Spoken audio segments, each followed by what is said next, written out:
Bonjour à tous, bienvenue à la session 4 du projet Au Solémio, donc sur la thématique gestion d'enherbement et recherche d'alternatives au glyphosate. Bonjour à tous, donc je vois que vous vous connectez au fur et à mesure. Donc, juste en attendant, bien évidemment, vous rappelez que le webinaire est enregistré, donc il sera accessible en replay cette semaine.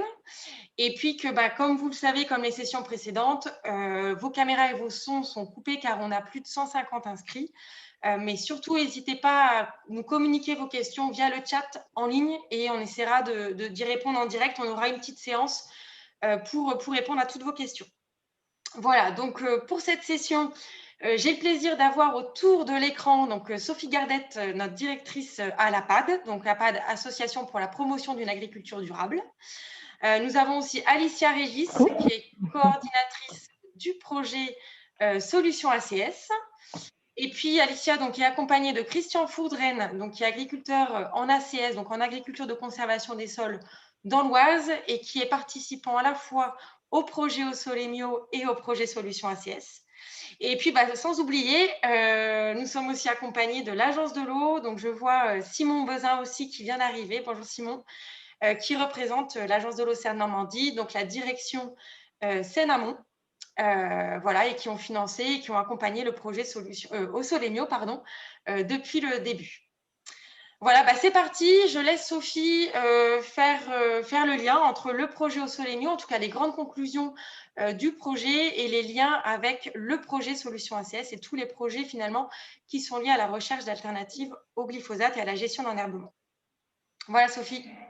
Merci Marine, bonjour à tous. Donc effectivement, c'est juste un petit mot d'introduction avant de laisser la parole à Alicia sur le projet Solutions ACS pour expliquer qu'effectivement, toute la thématique de la gestion de l'enherbement, plus globalement, de comment on adapte les produits phytosanitaires à l'agriculture de conservation des sols, comment on les optimise, comment on en optimise l'usage, c'est une question qui est très importante, bien sûr, à l'APAD depuis longtemps. Donc le projet Au Solémio, ça nous semblait intéressant, même si c'est un projet qui est à côté. Solutions ACS, c'est un projet qui est à côté d'Au Solémio, mais ça nous semblait intéressant de faire le lien dans la mesure où Au Solémio était un projet d'observatoire pour regarder quelle était la réalité des agriculteurs qui pratiquent l'agriculture de conservation des sols aujourd'hui. Et il est apparu dans ce projet que l'une des voies de progrès, c'était évidemment l'utilisation des produits phytosanitaires et des herbicides en particulier pour la gestion de l'enherbement. Et il se trouve qu'en parallèle, l'APAD a lancé, donc avec le soutien des financements éco-phyto, de l'OFB, du ministère de la Transition écologique et du ministère de l'Agriculture, un projet donc qui s'appelle Solutions ACS, qui est non pas un observatoire comme l'est Au Solémio, mais vraiment un projet de plateforme de démonstration pour se mettre en condition d'agriculteur, mais faire mieux en termes de gestion d'enherbement. En tout cas, identifier où est-ce qu'on a des impasses agronomiques ou économiques de façon le plus précis possible, mais aussi mettre en place des leviers, différents leviers qui vous seront présentés dans la présentation aujourd'hui pour mieux gérer cet enherbement. Et donc, c'est un projet qu'on a déposé il y a 2 ans maintenant, donc qui a commencé il y a 1 an et demi, qui est très important pour nous parce que forcément, on a une attente technique.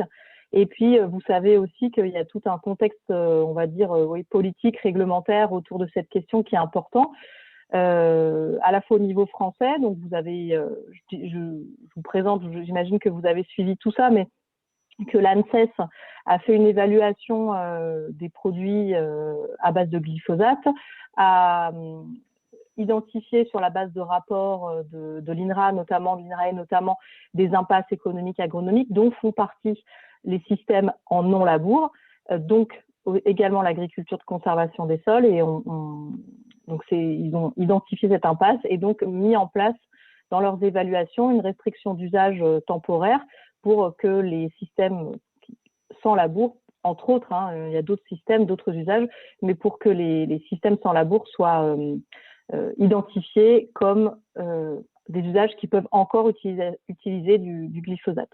Voilà, donc forcément, nous, l'agriculture de conservation des sols, on est concerné par tout ça. Comme je le disais, c'est une situation transitoire au niveau français. C'est aussi une situation transitoire au niveau européen. On sait que l'année prochaine, il y a aussi beaucoup de débats qui vont avoir lieu. Donc forcément, ce projet Solutions ACS, il s'inscrit dans tout ça. C'est-à-dire un contexte technique pour nos adhérents, pour les agriculteurs qui veulent trouver des solutions, être toujours dans la recherche de progrès permanent, et dans un contexte un peu plus politique, réglementaire, autour de cette question de l'usage du glyphosate. Donc, on a souhaité déposer ce projet-là. C'était dans la continuité de journées techniques qu'on avait organisées en 2018 avec plein de gens qu'on avait sollicités pour venir nous parler un petit peu des projets de recherche en cours ou des essais en cours sur cette thématique de gestion d'enherbement en ACS. Ça nous avait inspiré un projet de plateforme. On en avait monté une d'abord en Picardie chez François Posselier, et puis on s'est dit, qui était président de l'APAD Picardie à l'époque, qui maintenant est adhérent mais plus président, et on s'était dit bon, ça serait bien de déployer en fait ces plateformes de démonstration dans d'autres régions pour en faire un projet national de plateforme d'essai, de démonstration avec l'appui. Et Alicia y reviendra, notamment de l'INRAE, d'autres structures comme Novalistera, parce que ça nous semblait très important de ne pas être isolé sur cette question et de pouvoir se raccrocher à toutes les expériences et aussi à toutes les expertises pour avoir un projet qui se fasse de façon concertée, trouver des leviers, analyser ces leviers et ensuite les transférer. Avec trois logiques. La première, donc, c'est de savoir s'entourer des bonnes expertises. La deuxième, c'est de s'entourer surtout de l'expertise de terrain des agriculteurs et donc de partir vraiment avec des agriculteurs motivés pour le faire dans différentes régions françaises. Et puis la troisième logique, c'est d'avoir une vision long terme de cette thématique-là en étant vraiment orienté sur de l'agriculture de conservation des sols telle qu'elle est définie par la FAO, donc vraiment sans travail du sol, diversité des espèces, couverture végétale pour avoir quelque chose de systémique. Voilà. J'en dis pas plus parce que je pense qu'Alicia va vous dire ça beaucoup mieux que moi, et Christian également qui sera présent dans cette présentation également. Et je reste à disposition s'il y a des questions pour la fin de la session, de toute façon. Donc merci en tout cas à toutes les équipes de l'APAD qui sont mobilisées, que ce soit Alicia ou tous les animateurs, tous les agriculteurs qui contribuent, le comité technique de l'APAD également, et puis plus globalement tous ceux qui nous apportent leur expertise, leur expérience de terrain. Parce que bien sûr qu'il y a toute une veille aussi qui se crée autour de ce projet pour nous apporter le plus de connaissances possible. Voilà, je vous laisse entre les mains d'Alicia. Bonjour à tous, merci beaucoup pour votre participation aujourd'hui. Donc Marine m'a laissé l'occasion au cours de ces différents épisodes de restitution du projet au Solémio de parler de solutions ACS. Donc comme l'a très bien présenté Sophie, il s'agit ici de plateformes de démonstration que l'on met en place chez des agriculteurs pour tester différents leviers qui vont nous permettre d'identifier, on l'espère, des leviers alternatifs au glyphosate et aux herbicides de manière générale. Donc tout ça dans un but de pouvoir mieux gérer l'enherbement en agriculture de conservation des sols. Donc du coup, je vais vous présenter sur différentes slides le protocole et les résultats de la première année du projet. On laissera des petites sessions de questions-réponses à divers moments de la présentation. Donc n'hésitez pas à poser vos questions par écrit, on y répondra au fur et à mesure de la présentation. Alors, du coup, comme l'a dit Sophie, cette slide-là va permettre de résumer un petit peu le contexte dans lequel s'inscrit le projet. Donc, il s'agit bien d'un projet qui est financé par Ecophyto 2, donc l'OFB étant le financeur, et nous sommes sur l'action numéro 15.3, donc réussir la sortie du glyphosate. Donc, on s'inscrit bien dans cette thématique-là autour du glyphosate, mais également des herbicides de manière générale. Donc, le projet dure 33 mois. Il a commencé en juin 2019. Et donc, juin 2019 plus 33 mois, ça nous amène à février 2022. Donc, au final, il s'arrêtera dans un an, en tout cas pour cette première étape-là. On y reviendra. Donc, au niveau des partenaires, nous sommes soutenus par les ministères de l'Agriculture et de la Transition écologique, l'INRAE, Novalistera et Unilassal. Donc, ce sont de vrais partenaires pour nous. On s'appuie beaucoup sur les différentes expertises de ces partenaires. Et c'est très important pour nous, notamment, d'être accompagnés d'experts en ACS, comme certaines équipes et chercheurs de l'INRAE, pour lesquels on essaie d'organiser des nombreux échanges pour mettre en place une méthodologie de travail qui soit compatible avec le monde des agriculteurs, mais également qui est voilà, un petit regard de chercheurs et de scientifiques autour de cette méthodologie qui est mise en place. Novalistera aussi nous apporte son expertise en ACS. Et donc, c'est très important qu'on ait ces différents partenaires avec nous dans ce projet-là, au même titre que les ministères cités, qui, sans leur soutien, tout ça ne pourrait pas être possible. Donc, au niveau des objectifs du projet, on est donc bien là l'objectif principal, c'est d'identifier des leviers qui va nous permettre de mieux gérer l'enherbement, donc que ce soit des leviers au niveau environnementaux ou économiques, et qu'on puisse comprendre en fait comment ces différents éléments-là s'insèrent en fait dans les conditions pédoclimatiques, dans différentes conditions climatiques et conditions pédoclimatiques pardon, et dans différents sols sur toute la France. Donc, pour comprendre pourquoi certaines situations fonctionnent, pour comprendre pourquoi certaines situations ne fonctionnent pas, afin d'avancer en fait dans cette thématique de la gestion de l'enherbement. Donc, ça va être pour nous l'occasion de documenter les impacts de ces différents leviers, de documenter les réussites, de documenter les impasses pour lesquels aujourd'hui on n'arrive pas à faire face.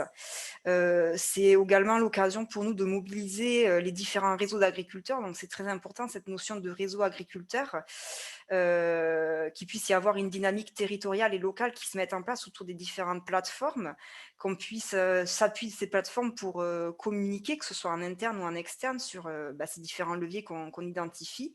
Et après, tout simplement, c'est d'apprendre et de monter en compétences, que ce soit pour les agriculteurs ou les différents techniciens et les différentes personnes du monde agricole. Donc, au niveau des localisations des plateformes, alors ça va apparaître au fur et à mesure sur la carte, normalement. Voilà. Donc, nous avons la première plateforme qui est chez Christian Fourdren, donc présent aujourd'hui avec nous en APAD Picardie. Ensuite, on a un ensemble de plateformes qui se situent sur la PAD Centre-Est, avec les plateformes d'Arnaud Breton, Adrien Beau, Jean-Paul Brulard, Fabrice Trottier et Olivier Ney, sur la PAD Centre-Est. Sur la PAD Centre-Atlantique, Olivier Boucherie, Jacques Berlin, Laurent Terrien et Quentin Loukaouid. Ensuite, sur la PAD Perche, Philippe Durand. Et enfin, Luc Pouit sur la PAD Val-de-Loire. Donc, il y a deux couleurs, vert et violet.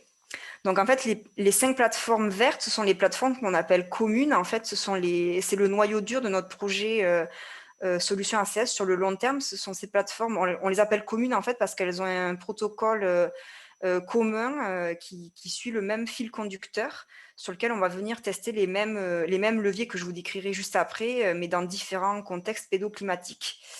Et en violet, on a 7 plateformes qu'on dit satellites. Donc, ce sont des plateformes qui sont là plus pour répondre à des problématiques très locales, qui vont peut-être venir tester différents leviers ou modalités sur un peu plus court terme, ou en tout cas qui n'ont pas trouvé leur place dans le protocole commun. Alors, quand je dis pas trouver leur place, c'est-à-dire qu'on ne peut pas tout tester. Dans un protocole d'expérimentation, il faut faire des choix. Sinon, il y a trop de modalités à tester et ça ne veut plus rien dire. Donc, du coup, les plateformes satellites, donc celles en violet, sont là aussi pour répondre en parallèle à d'autres modalités pour lesquelles on n'aurait pas pu les mettre en place dans le protocole commun. D'un point de vue organisation, donc le projet, il est possible parce qu'avant tout, il y a des agriculteurs sur chacune de ces plateformes qui sont là, qui accueillent la plateforme sur leur ferme et qui sont là pour mettre en œuvre les différents éléments du protocole. Ils sont accompagnés d'un collectif d'agriculteurs autour d'eux en local qui sont là pour les aider, que ce soit d'un point de vue réflexion au quotidien sur les actions à mener, du temps de travail aussi. L'entraide, c'est aussi du temps, les aider sur les travaux. L'entraide, c'est aussi du prêt de matériel parce qu'on n'a pas les agriculteurs n'ont pas forcément tous les matériels chez eux, tous les équipements agricoles, donc c'est aussi des prêts qui peuvent intervenir. Ensuite, au niveau de l'équipe de la PAD, on a les animateurs qui sont là pour faire un suivi quotidien des plateformes et qui sont là pour assurer le bon déroulé et la bonne mise en place du protocole. Ils ont le contact régulier avec les agriculteurs et leurs groupes d'agriculteurs pour échanger avec eux, comprendre où c'est qu'ils en sont, répondre aux interrogations qui peuvent se poser, faire les relevés, les suivis, les différentes notations du protocole. Et ils sont en lien avec les coordinateurs du projet. Donc, ce sont les personnes au niveau de l'APAD national, donc moi et mon collègue Thierry, qui gérons et qui centralisons l'ensemble des éléments du projet, qui coordonnons le projet avec le comité technique. Le comité technique étant composé de Thierry et moi, mais de 5 agriculteurs qui sont à l'APAD et qui sont là pour être dans la gestion du projet au niveau national. Et enfin, on l'a évoqué au début, il y a les partenaires du projet, INRAE, les ministères, etc., qui font partie du comité de pilotage qui se réunit régulièrement pour pouvoir discuter de l'avancée du projet.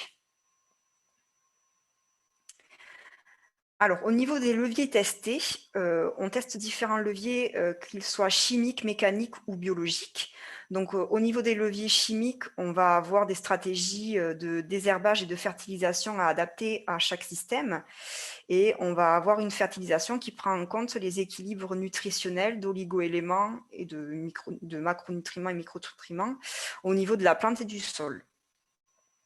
Au niveau des leviers biologiques, on va avoir une rotation, donc c'est là où la notion de plateforme commune prend tout son sens, c'est qu'on a une rotation qui suit le même schéma sur les 5 plateformes en vert que je vous ai montré tout à l'heure sur la carte, avec une succession de 2 cultures d'hiver et de 2 cultures de printemps, avec au moins une légumineuse sur la rotation, au minimum dans le couvert.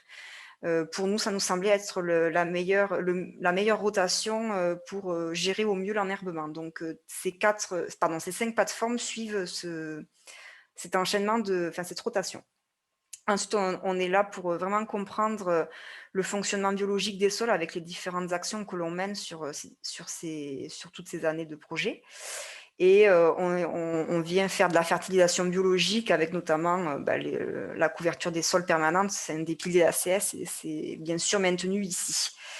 Et enfin, au niveau du levier mécanique, on teste deux alternatives qui sont l'utilisation d'un rouleau pour la destruction des couverts et du scalpage pour détruire les couverts et gérer les adventices.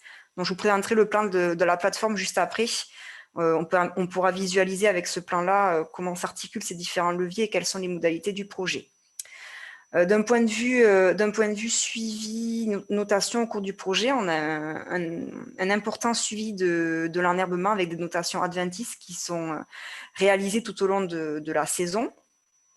On suit l'état physique, biologique et chimique des sols avec des tests bêches et différentes analyses biologiques et chimiques des sols.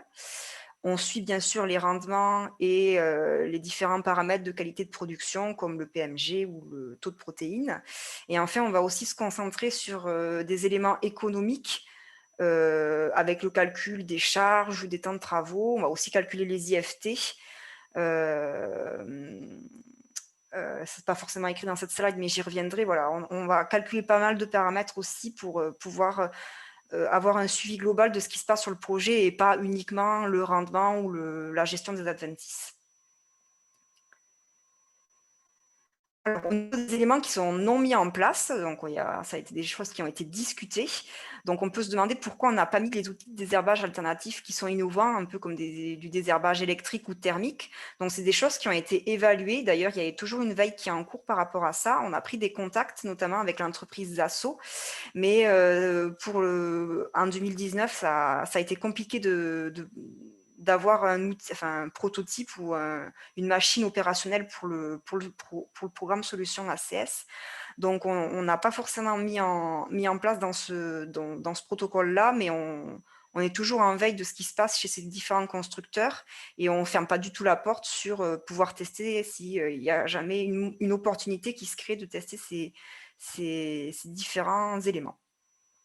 Ensuite, c'est posé aussi la question des produits de biocontrôle. On ne teste pas forcément en tout cas, ça ne fait pas partie des modalités de test. Si les agriculteurs les mettent en place, pourquoi pas. Mais en tout cas, nous, on n'a pas choisi de mettre ces modalités-là en place, parce qu'on a un petit peu regardé ce qui se passait du côté du marché du biocontrôle. Bien sûr, on est des agriculteurs testeurs, donc on ne peut pas tester des... Enfin, en tout cas, on n'a pas trouvé le moyen de tester des produits qui n'étaient pas encore homologués et qui étaient encore en cours ou en phase de recherche. Donc, on a regardé ce qui était présent de homologué et présent sur le marché pour les agriculteurs. Et il y a quand même peu de produits aujourd'hui disponibles. Ce sont des produits qui ont montré une efficacité faible à moyenne et qui sont quand même très, très, très chers à l'hectare. Donc, ça nous semblait quand même pas trop réaliste dans le cadre de notre projet, puisqu'on cherche quand même des alternatives qui soient réalistes et utilisables pour les agriculteurs. Donc voilà, est-ce que c'est un sujet de recherche? Est-ce qu'il faut poursuivre? Voilà, est-ce que la recherche doit poursuivre un peu ses travaux là-dedans? À l'avenir, s'il y a des choses à tester, on le fera. Mais en tout cas, au jour d'aujourd'hui, ça ne nous a pas paru le plus pertinent. Ensuite, au niveau des indicateurs de biodiversité, alors on fait des comptages de vers de terre, mais on s'arrête là au niveau du suivi des éléments de biodiversité. Voilà, on pourra éventuellement l'envisager dans une version 2 du projet si jamais ce paramètre-là semble être intéressant à mesurer. Ensuite, au niveau on aurait pu tester différents rouleaux pour gérer les couverts. C'est quelque chose qui est en discussion de nouveau. On n'a pas pu le mettre en place pour des questions de place dans le design expérimental, mais on l'envisage pour une version 2 du projet. J'y reviendrai un peu plus tard dans la présentation, pourquoi je parle toujours de la V2 du projet. Mais en tout cas, il y a vraiment dans notre tête une suite à ce projet-là, avec des nouvelles modalités à tester en parallèle de celles qui sont déjà mises en place. Voilà, donc ça fait partie des éléments de réflexion, au même titre que le dernier point de la slide, où on aurait pu tester différentes choses, comme des dates de semis, des densités de semis, des différents types de couverts, des modalités de destruction différentes, avec différents rouleaux. Là, c'est pareil, c'est qu'on a dû faire des choix sur le nombre de modalités, donc on n'a pas du tout écarté tous les éléments-là, on les a en tête et on va les discuter pour mettre en place un protocole pour une étape numéro 2 du projet. Alors, si on revient au levier qu'on réellement, donc là, on a le schéma d'une plateforme. Donc, on a, je disais tout à l'heure, 4 cultures dans notre rotation. Donc, la plateforme est divisée en 4, une partie par culture. Si on prend l'exemple d'une rotation sur la récolte 2020, on a parlé de 2 cultures d'automne et 2 cultures de printemps. Donc, ça a été par exemple le blé, suivi du pois ou de la fève ou du colza. Ensuite, il y avait du maïs et ensuite du soja. Et après, on revient à du blé. Voilà, c'est un exemple d'itinéraire technique. Ça a été mis en place par certains agriculteurs en 2020. C'est un exemple, mais bien sûr, ces différentes cultures sont adaptées en fonction de ce qui est fait sur le terrain localement et selon les habitudes de l'agriculteur au niveau de la rotation. Mais on a bien toujours les 2 cultures d'automne et les 2 cultures de printemps avec une légumineuse au moins. Au niveau des modalités, on a donc une modalité qui est un peu de référence avec un programme de désherbage classique qui inclut du glyphosate, si jamais c'est nécessaire d'en mettre au moment où il faut le mettre. Bien sûr, ça suit les réalités agriculteurs, c'est-à-dire qu'on ne fige pas les modalités, au risque d'avoir parfois des modalités qui se rejoignent et qui sont identiques, mais on ne va pas imposer à un agriculteur d'appliquer tel ou tel produit ou de faire telle ou telle modalité si jamais la situation ne le justifie pas. Dans tous les cas, en théorie, voilà, si la situation le justifie, la modalité numéro 1, c'est l'utilisation du glyphosate, c'est la modalité de référence. Ensuite, ce qu'on demande quand même, c'est d'avoir une modalité dans la mesure du possible, c'est toujours pareil, qui est sans glyphosate. Donc, on peut utiliser un programme de désherbage en culture le plus approprié possible par rapport à la réalité de ce qui se passe sur le terrain. Mais en tout cas, on demande à l'agriculteur sur cette modalité-là de ne pas utiliser de glyphosate pour pouvoir justement comparer avec le fait d'en mettre ou pas. Est-ce que le fait de ne pas en mettre, on arrive à obtenir du résultat? Donc, c'est un peu notre témoin ici. Et on verra les résultats, mais bien sûr, le glyphosate a aussi un rôle à jouer, donc le fait de ne pas en mettre, ça peut être parfois difficile, mais on le verra après dans les résultats. Quatrième modalité de destruction, c'est l'utilisation de rouleaux, donc d'un rouleau destructeur de couverts, mais qui à la fois va, on espère, gérer les adventices, si adventices il y a dans les couverts. Donc en année numéro 1, on avait la modalité uniquement rouleau. Il n'y avait pas la demi-dose de glyphosate comme vous pouvez voir à l'écran. En fait, ça vient du fait qu'on a adapté légèrement le protocole entre l'année numéro 1, 2019-2020, et l'année numéro 2, 2020-2021, donc celle qui est actuellement en cours. Parce qu'en fait, on s'est rendu compte très rapidement que l'utilisation de rouleaux seul était très, très, très juste. Et ça rejoignait, enfin, on avait des effets très similaires à ce qu'on pouvait observer dans la modalité sans glyphosate. Donc, du coup, ça mettrait quand même parfois les agriculteurs en grande difficulté. Donc, on a choisi de faire une modulation de dose, on va dire, de glyphosate en divisant la dose de ce qui est employé par l'agriculteur en temps normal dans la modalité numéro 1.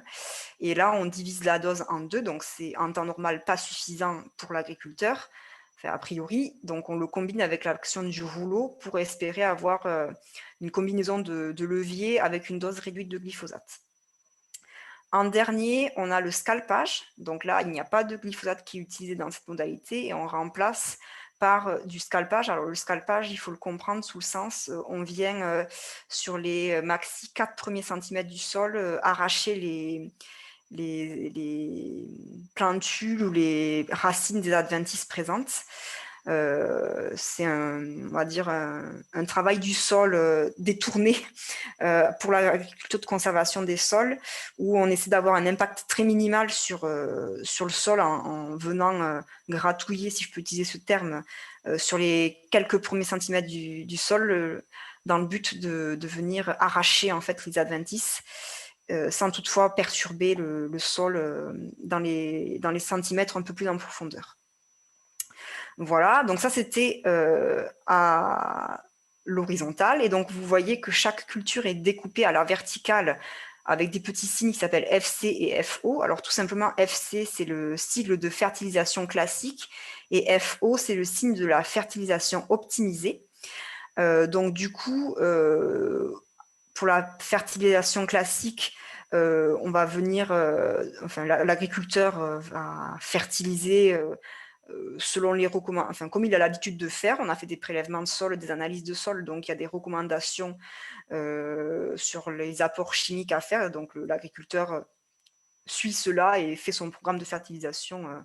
Voilà, il n'y a pas de choses supplémentaires. Alors que la fertilisation optimisée, on va venir agir sur 2 leviers. Une fertilisation biologique optimisée d'un point de vue couvert. Donc les couverts d'interculture ont une densité de semis supérieure, alors on dit double, mais ça peut être plus si c'est faisable, supérieure à ce qui est classiquement fait dans la partie fertilisation classique.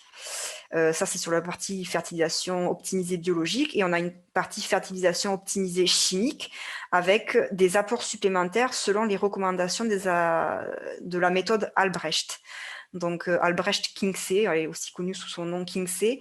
Donc c'est une méthode qui vient des États-Unis et qui étudie des équilibres nutritionnels, des ratios qui ne sont pas forcément regardés dans le même sens que par les analyses de sol chimiques européens qu'on connaît classiques. Donc il peut y avoir des recommandations légèrement différentes, oui, de ce qui est fait pour la fertilisation classique, dans le but en fait de venir nourrir le sol et non pas nourrir la plante. Fertilisation classique, les analyses chimiques classiques, c'est dans un but pour la culture, pour nourrir la culture, alors que la méthode Albrecht, c'est plus pour nourrir le sol. Donc ces éléments de fertilisation, ce sont des choses qu'on a mis en place donc à partir du printemps 2020, donc ça va faire presque un an qu'on a commencé ces éléments-là. Donc dans les résultats que je vais vous présenter juste après, il n'y a pas encore de résultats parce que c'est long de rééquilibrer les sols d'un point de vue nutritionnel. Donc, on a fait des notations pour comparer FC et FO, mais on ne voit pas encore de différence parce que c'est beaucoup trop tôt aujourd'hui. Donc, je ne vais pas forcément conclure sur ça aujourd'hui parce que ce ne serait pas pertinent. Alicia, je me permets juste de te couper, c'est Sophie. À nouveau, juste pour expliquer que sur la partie scalpage, on s'est beaucoup posé la question au tout début du protocole de savoir si on introduisait cette modalité-là, parce que c'est vrai que comme tu le disais, c'est une forme de gratouillage ou de travail du sol qui n'est pas compatible avec la définition de non-travail du sol avant semis, donc de l'agriculture de conservation des sols et de la FAO. Donc, on s'est beaucoup posé de questions. On a quand même souhaité la garder parce que c'était important pour nous de comprendre si, même si on s'éloignait de la définition de l'agriculture de conservation des sols, cette modalité scalpage était intéressante ou pas en termes de résultats, et aussi d'en comprendre les impacts en termes de vie du sol, d'autres indicateurs, merci, biologiques ou autres. Voilà, je me permettais juste ce petit commentaire parce que c'est vrai que c'est quelque chose qui nous a beaucoup posé question au départ, Bien sûr, et qu'on suit comme une modalité à part entière pendant toute la durée du projet. Exactement. Merci Sophie de la précision. Donc pour illustrer le schéma de la plateforme, on a eu la possibilité de faire des photos aériennes d'une d'elles. Donc on voit bien les 4 carrés, j'appelle ça des carrés pour le langage familier, désolé, mais c'est voilà, les 4 carrés qui représentent les 4 cultures dont je viens de vous parler.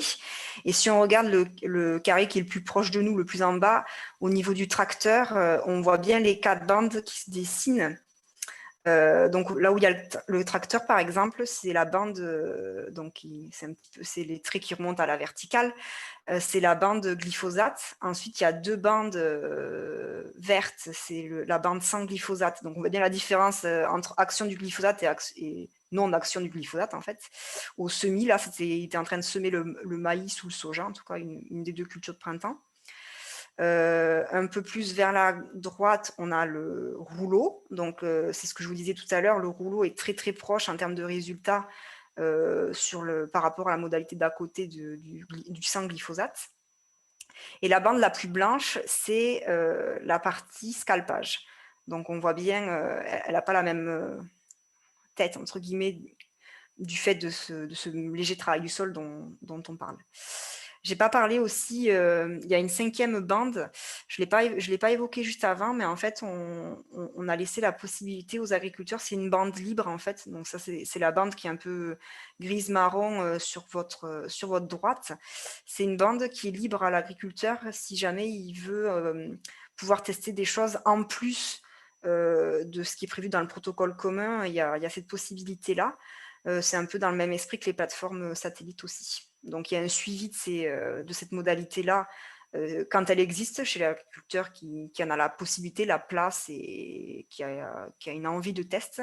Elle est également suivie. Mais dans le protocole commun, c'est bien les 4 premières. Alors, je vais passer un tout petit peu plus rapidement parce qu'on va se concentrer sur les résultats. Puis si vous avez des questions, ce sera le moment aussi. J'ai 2 slides sur la méthode de relevé des différentes notations. Donc là, c'est pour expliquer les différentes analyses que l'on fait de sol ou des mesures sur la structure physique. Donc on fait un test bêche, c'est la première ligne en jaune chaque année pour un peu suivre l'état du sol, l'évolution tout au long du projet. Ensuite, on a réalisé un certain nombre d'analyses de sol lors de la première année. Donc l'année dernière, c'était notre point zéro, notre T0 comme on l'appelle. Donc on a fait, comme je le disais, une analyse de sol chimique classique. On a fait une analyse de sol selon la méthode Albrecht. On a fait un suivi biologique aussi avec le laboratoire Celesta Lab. On a fait de la chromatographie pour comprendre un peu l'état biologique aussi. On a analysé les matières organiques à 2 profondeurs différentes pour voir où on était ce taux-là. Et on a fait des analyses de feuilles. Voilà, donc le test bêche, on va le réitérer chaque année. C'est un indicateur, c'est quelque chose qui est très simple à faire. Les agriculteurs peuvent le faire chez eux. Voilà, c'est quelque chose qui ne demande pas beaucoup de temps et il n'y a pas d'outils nécessaires à part une bêche, quoi. Voilà, donc c'est quelque chose qui est quand même facilement mesurable. Et après, donc on se laisse du temps sur le projet pour refaire les autres analyses qui suivent de sol et voire de feuilles. Donc le plus tard possible dans le projet, voir si on a la possibilité de poursuivre ces plateformes-là, de les faire même après 2022, là, la fin de ce projet-là financé. Le but étant de laisser un maximum de temps aux différents leviers qui sont mis en place, à la rotation et aux itinéraires techniques de se mettre en place pour on veut le faire le plus tard possible pour pour voir ce qui s'est passé entre le premier point T0 et le point un peu final ou intermédiaire en fonction du nombre d'années qu'on va réussir à mettre en place les plateformes. Au niveau de la notation des adventistes, donc, on procède de la sorte. Il y a d'abord un inventaire des espèces présentes sur chaque modalité. Pour chacune de ces espèces, on note le stade de développement, si c'est plantule, adulte, en fleurs, agrénaison. Et pour chacune de ces espèces, il y a une estimation de la densité, donc c'est-à-dire le nombre de plants au mètre carré qui est pour chaque adventice sur chaque modalité. Et à la fin de la campagne, il y a une note de satisfaction globale de désherbage qui est attribuée à chaque parcelle. Bon, ensuite, là, dans le tableau, c'est les différents timings de notation. Je ne vais pas rentrer dans le détail, mais en gros, la notation, il y a 3 notations, 2 ou 3 notations. La notation numéro 1, quoi qu'il arrive, elle arrivera avant semis. Donc, c'est qu'on puisse se rendre compte dans quel état sont les parcelles avant scalpage, glyphosate, implantation de la culture. Donc, c'est vraiment un peu le T0 de nouveau. A2, c'est un peu plus en cours de saison, notamment en sortie d'hiver pour les cultures d'automne. Et la A3, c'est plus au printemps. Alors, au-delà de ces analyses de sol, tests bêche et notation adventice, on a d'autres éléments qu'on mesure, j'allais évoquer tout à l'heure. On relève les données météorologiques. On suit les ITK, bien entendu, on mesure les rendements et la qualité de production, également c'est très important. On mesure les IFT, on calcule les IFT, on va mesurer, plutôt calculer de nouveau le bilan unique, on va suivre le temps de travaux agriculteurs, les charges, et éventuellement, si pertinent, je suis en train d'étudier la chose, voir si on peut voir un petit peu un indicateur sur le profil toxicologique et écotoxicologique des différents herbicides utilisés. En fait, le but dans tout ça, c'est de voir de valider en fait si on n'a pas d'utilisation de glyphosate et qu'on a réussi à maintenir un rendement derrière, entre guillemets, à quel prix? Est-ce que du coup, il n'y a pas eu trop d'impact, on n'a pas trop augmenté les IFT, on n'a pas trop augmenté ou le temps de travail d'agriculteur ou les charges n'ont pas forcément augmenté, donc tant mieux, on peut valider, on a réussi à maîtriser l'enherbement, on a eu un rendement qui s'est maintenu et il n'y a pas eu de difficultés ailleurs d'un point de vue charge ou temps de travail supplémentaire. Par contre, si jamais on arrive à se passer de glyphosate, à avoir des rendements qui se maintiennent, mais entre guillemets, à quel prix, avec une charge qui explose, des charges opérationnelles pour les agriculteurs qui explosent, des IFT encore plus élevés que ce qui a pu être fait dans la référence glyphosate, du coup, on aura peut-être pas répondu complètement à la question, ou en tout cas, on aura compris qu'on peut s'en passer d'un point de vue technique, mais justement économique, à quel prix. Voilà, donc c'est en croisant un peu tous ces paramètres-là qu'on pourra répondre à la question. Alicia, avant de passer à la partie Oui.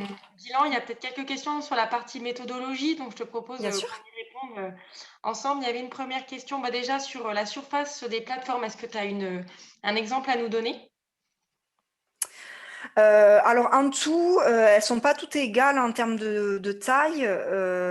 Ça va de mémoire de 1,5 hectare à 5 ou 6 hectares. Donc, par exemple, Marine, toi, sur la plateforme de chez Arnaud, c'est quoi chaque modalité mesure combien? 500 mètres carrés? Est-ce que c'est à peu près ça? 60 sur 10, ouais. Ouais, voilà. 10 mètres sur 10 mètres. Voilà, donc ça, en fait, il faut que ça reste suffisamment grand en fait pour que ce soit que ça ait une surface, on va dire, représentative pour un agriculteur. Mais quand même, il ne faut pas que ce soit immense parce que l'agriculteur, il met en jeu quand même une partie de sa parcelle, de son champ sur des leviers. Voilà, on sait bien que peut-être la modalité sans glyphosate va être difficile, quoi. Donc, il y a une petite prise de risque pour l'agriculteur. Donc, on ne peut pas se permettre d'avoir 10 hectares par modalité. Sinon, ça serait... pour un agriculteur, c'est pas possible. On va dire que ça reste à une échelle bande, Ouais. une bande mais plus petite, mais c'est pas de la micro-parcelle, quoi. De toute façon, on le voit sur les photos, Non. c'est bien voilà, le tracteur qui Ouais. passe. Il faut C'est que ce soit... adapté au matériel aussi. Voilà, il faut que ce soit faisable pour du matériel d'agriculteur. Effectivement, on n'a pas de matériel d'expérimentation. Il y avait une autre question sur la méthodo, les analyses de feuilles, Waypoint. Est-ce que tu peux nous en dire 2 mots sur leur utilisation et leur utilité? Oui, alors les analyses de feuilles, pardon, Waypoint. Alors Waypoint, c'est un laboratoire qui se trouve aux États-Unis, mais on a des équivalents en Europe. On a eu l'opportunité de travailler avec ce laboratoire-là aux États-Unis. Voilà, mais il y en a un notamment en Espagne aussi, me semble-t-il. Et en fait, du coup, on prélève des feuilles, une petite quantité de feuilles au printemps, et ce laboratoire analyse en fait la quantité d'éléments nutritifs, voilà, NPK, calcium, magnésium, enfin voilà, un peu tout soufre, hein, tous les éléments, même les oligo-éléments, pardon, qui sont présents dans la feuille. Il y a des normes en fait qui existent. Donc on sait que pour du colza, par exemple, il faut être entre temps et temps. Je n'ai pas les chiffres là en tête, mais en tout cas, voilà, on vérifie que les feuilles prélevées dans notre champ soient bien dans la fourchette, on va dire, de la norme demandée. Et si jamais ce n'est pas le cas, on peut voir apparaître des excès ou des déficits, ou des carences plutôt. Et donc, du coup, derrière, il y a des recommandations qui sont données. S'il y a des carences, notamment qui sont constatées en tel ou tel élément, il y a une recommandation sur une application d'engrais à faire, enfin de fertilisants. Et on utilise ça plutôt pour corriger. Voilà, on a fait les actions, par exemple, de fertilisation en sortie d'hiver ou début de printemps, et on fait cette analyse de feuilles-là en suivant pour corriger si jamais il y a eu un manque ou la culture n'a pas suffisamment de quelque chose. On peut corriger un peu avant la récolte. D'accord. Donc, on peut être réactif avec peut-être cette méthode aussi. Oui, c'est le but, ouais, c'est sur du court terme en fait. Ouais. Nickel. Et puis une dernière question. Est-ce que les agriculteurs sont financés pour mettre en place ces essais? Ça a été discuté dans le cadre du budget du projet. Effectivement, oui, touche une petite, on va dire, comment on peut l'appeler, une indemnité. Voilà, merci Marine. Il y a une indemnité pour la prise de risque et l'investissement, parce que c'est quand même beaucoup de temps. Il faut penser que chaque modalité est gérée de manière différente, donc ça demande de préparer le matériel, le semoir, le pulvérisateur, il faut commander les semences, tout ça, c'est à leur charge, hein, tout ce qui est intrants, semences, et intrants, phyto et fertis, c'est à leur charge. Donc ça demande quand même beaucoup de boulot. Ils sont volontaires, c'est pour ça qu'ils se sont inscrits dans ce projet-là. Et ce n'est pas pour l'argent, bien sûr, qu'ils font ça, mais dans tous les cas, on se devait quand même de leur apporter une petite compensation pour la prise de risque et la perte de récolte, parce que on le verra après, je vous fais saliver un peu sur les résultats, mais bien sûr, la modalité sans glyphosate, derrière, on n'a pas de récolte, et voilà. Cette subvention prend en compte un peu tous ces aspects, le temps de travail supplémentaire, la prise de risque, la perte de rendement s'il y a perte de rendement, et malheureusement il y a parfois, et les intrants supplémentaires que ça demande. Non, mais merci Alicia. Voilà pour les questions. Juste, je voulais rajouter, c'est bien les plateformes communes où les agriculteurs sont financés. Par contre, les parcelles satellites, ça reste du volontariat parce que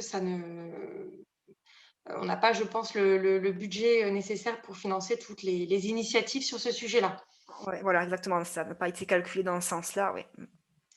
Je te laisse la suite, Alicia. Oui, du coup, un petit résumé de l'année qui vient de s'écouler.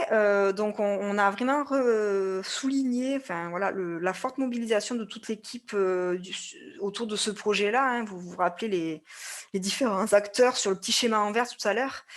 Donc, il y a eu vraiment du très beau travail des agriculteurs tout au long de la première année. Donc, maintenant, ça fait 1 an et demi que le projet a commencé, mais en tout cas, sur la première campagne avec la première récolte 2020, une forte mobilisation, un beau travail, une bonne implication des agriculteurs sur le projet, une dynamique qui a réussi à se mettre en place dans quasi toutes les plateformes autour de ces agriculteurs-là pour venir les aider. Il y a eu l'implication, bien sûr, des animateurs avec le suivi des plateformes très, très régulier. Et vu toutes les données qu'on a récoltées, notamment autour du rendement et des adventices, c'est un très gros boulot. Et tout ça fait l'objet de la rédaction, d'une première rédaction d'un premier rapport qui fait le bilan un peu de cette première année. Il y a encore, on n'a pas mis toutes les données de la première année parce qu'il y a encore du calcul qui est en cours là-dedans. Mais en tout cas, on a quand même fait un premier état des lieux de tout ce qu'on avait pu récolter. Et donc, ce rapport-là a été validé par nos partenaires et nos financeurs. Donc, c'est quand même le résultat d'un travail collectif et une forte mobilisation de tous pour la première année du projet. Bon, après, il y a eu malheureusement des éléments perturbants. Hein. Vous avez tous conscience de ce qui s'est passé sur 2019-2020, donc l'implantation des cultures d'automne en 2019 donc, a été très, très, très compliquée étant donné de la forte pluviométrie. Hein. On a réussi à implanter toutes les parcelles, mais parfois très tard. Il y a même des semis d'automne qui ont été reportés au printemps avec des semis de culture de printemps forcément, parce que trop d'eau, trop inondé, donc c'est très compliqué d'intervenir parfois sur certaines parcelles. Ensuite, au printemps, il a fait très sec, donc l'inverse. Donc, des fois, les cultures ont souffert du manque d'eau. Les cultures de printemps, l'implantation des cultures de printemps était compliquée de ce côté-là. Je n'ai pas forcément précisé, mais on n'a aucune de ces plateformes-là qui est irriguée. Donc, tout se fait en sec. Donc, vous imaginez bien que le maïs et le soja n'ont pas forcément aimé le manque d'eau de mai, juin, juillet. Ensuite, alors là, ça faisait l'objet, je vais peut-être faire voilà. Les 3 derniers points ont nécessité une petite réadaptation entre le protocole de l'année 1 et le protocole de l'année 2. Je vous parlais tout à l'heure en année 1, on avait fait une modalité uniquement de rouleau. On avait vu que c'était un peu léger comme résultat, et puis c'était très très proche de la modalité sans glyphosate. Donc, du coup, on a adapté le protocole et on a rajouté la demi-dose de glyphosate au rouleau. On n'a pas fait que cette adaptation-là, c'est-à-dire qu'on avait vraiment imposé à la première année 4 cultures, donc 2 cultures d'automne et 2 cultures de printemps, les mêmes pour tout le monde. Et il s'avère que certains maîtrisaient ces 4 cultures, donc ça s'insérait bien dans leur ferme et dans leurs ITK classiques. Mais il y en a d'autres qui n'avaient pas l'habitude de faire du soja, qui n'avaient jamais fait de maïs, ou voilà, c'était pas dans leur ITK classique. Donc du coup, ça a été un peu plus compliqué pour ces agriculteurs-là de maîtriser ces cultures-là, parce qu'ils n'avaient pas de recul, ils n'avaient pas forcément le bon semoir ou le bon matériel, ils n'étaient pas trop prioritaires pour les semences, donc on leur livrait une micro-dose de semences, parce que la parcelle, elle n'a pas besoin de beaucoup de semences, c'est des petites doses de semences, donc voilà, ils étaient pas à l'aise dans cette gestion-là, ce qui pouvait engendrer des erreurs aussi. Un autre élément, c'est que si on a une parcelle de quelque chose qui est isolée au sein d'une autre culture, ça peut attirer les gibiers. Donc, on a eu quand même des dégâts de sangliers ou de pigeons qui sont venus ravager des parcelles un peu isolées d'une culture qui n'était pas habituelle pour l'agriculteur ou pour le secteur. Donc, ça a été problématique. Et voilà, on a eu des gros problématiques de salissement parce que, toujours pareil, ce n'était pas forcément la rotation la mieux adaptée. Donc, on s'est rendu compte que de figer la rotation sans prendre en compte on va dire les problématiques et les problématiques locales, c'était pas forcément la meilleure option. Donc c'est pour ça qu'on a allégé les restrictions par rapport à la rotation en conservant toujours 2 cultures d'automne, 2 cultures de printemps avec au minimum une légumineuse. Mais du coup, chaque agriculteur peut mettre en place les cultures qu'il maîtrise sur sa ferme. Et on espère ainsi éviter ces 3 derniers points, ou en tout cas les minimiser pour cette année. Et voilà, on l'a dit, mais on le redit, pour nous, c'est très important d'avoir des échanges réguliers avec l'INRAE et des experts comme Paul Robert, qui est donc le gérant de Novalistera, pour tout ce qui est méthodologie, rigueur scientifique, éléments d'expertise en ACS, les indicateurs à relever, etc. Donc, c'est des discussions que l'on a avec ces personnes-là et le comité technique de la PAD. Et il y a aussi des réunions du comité de pilotage avec les ministères, les financeurs et les autres partenaires autres que scientifiques techniques.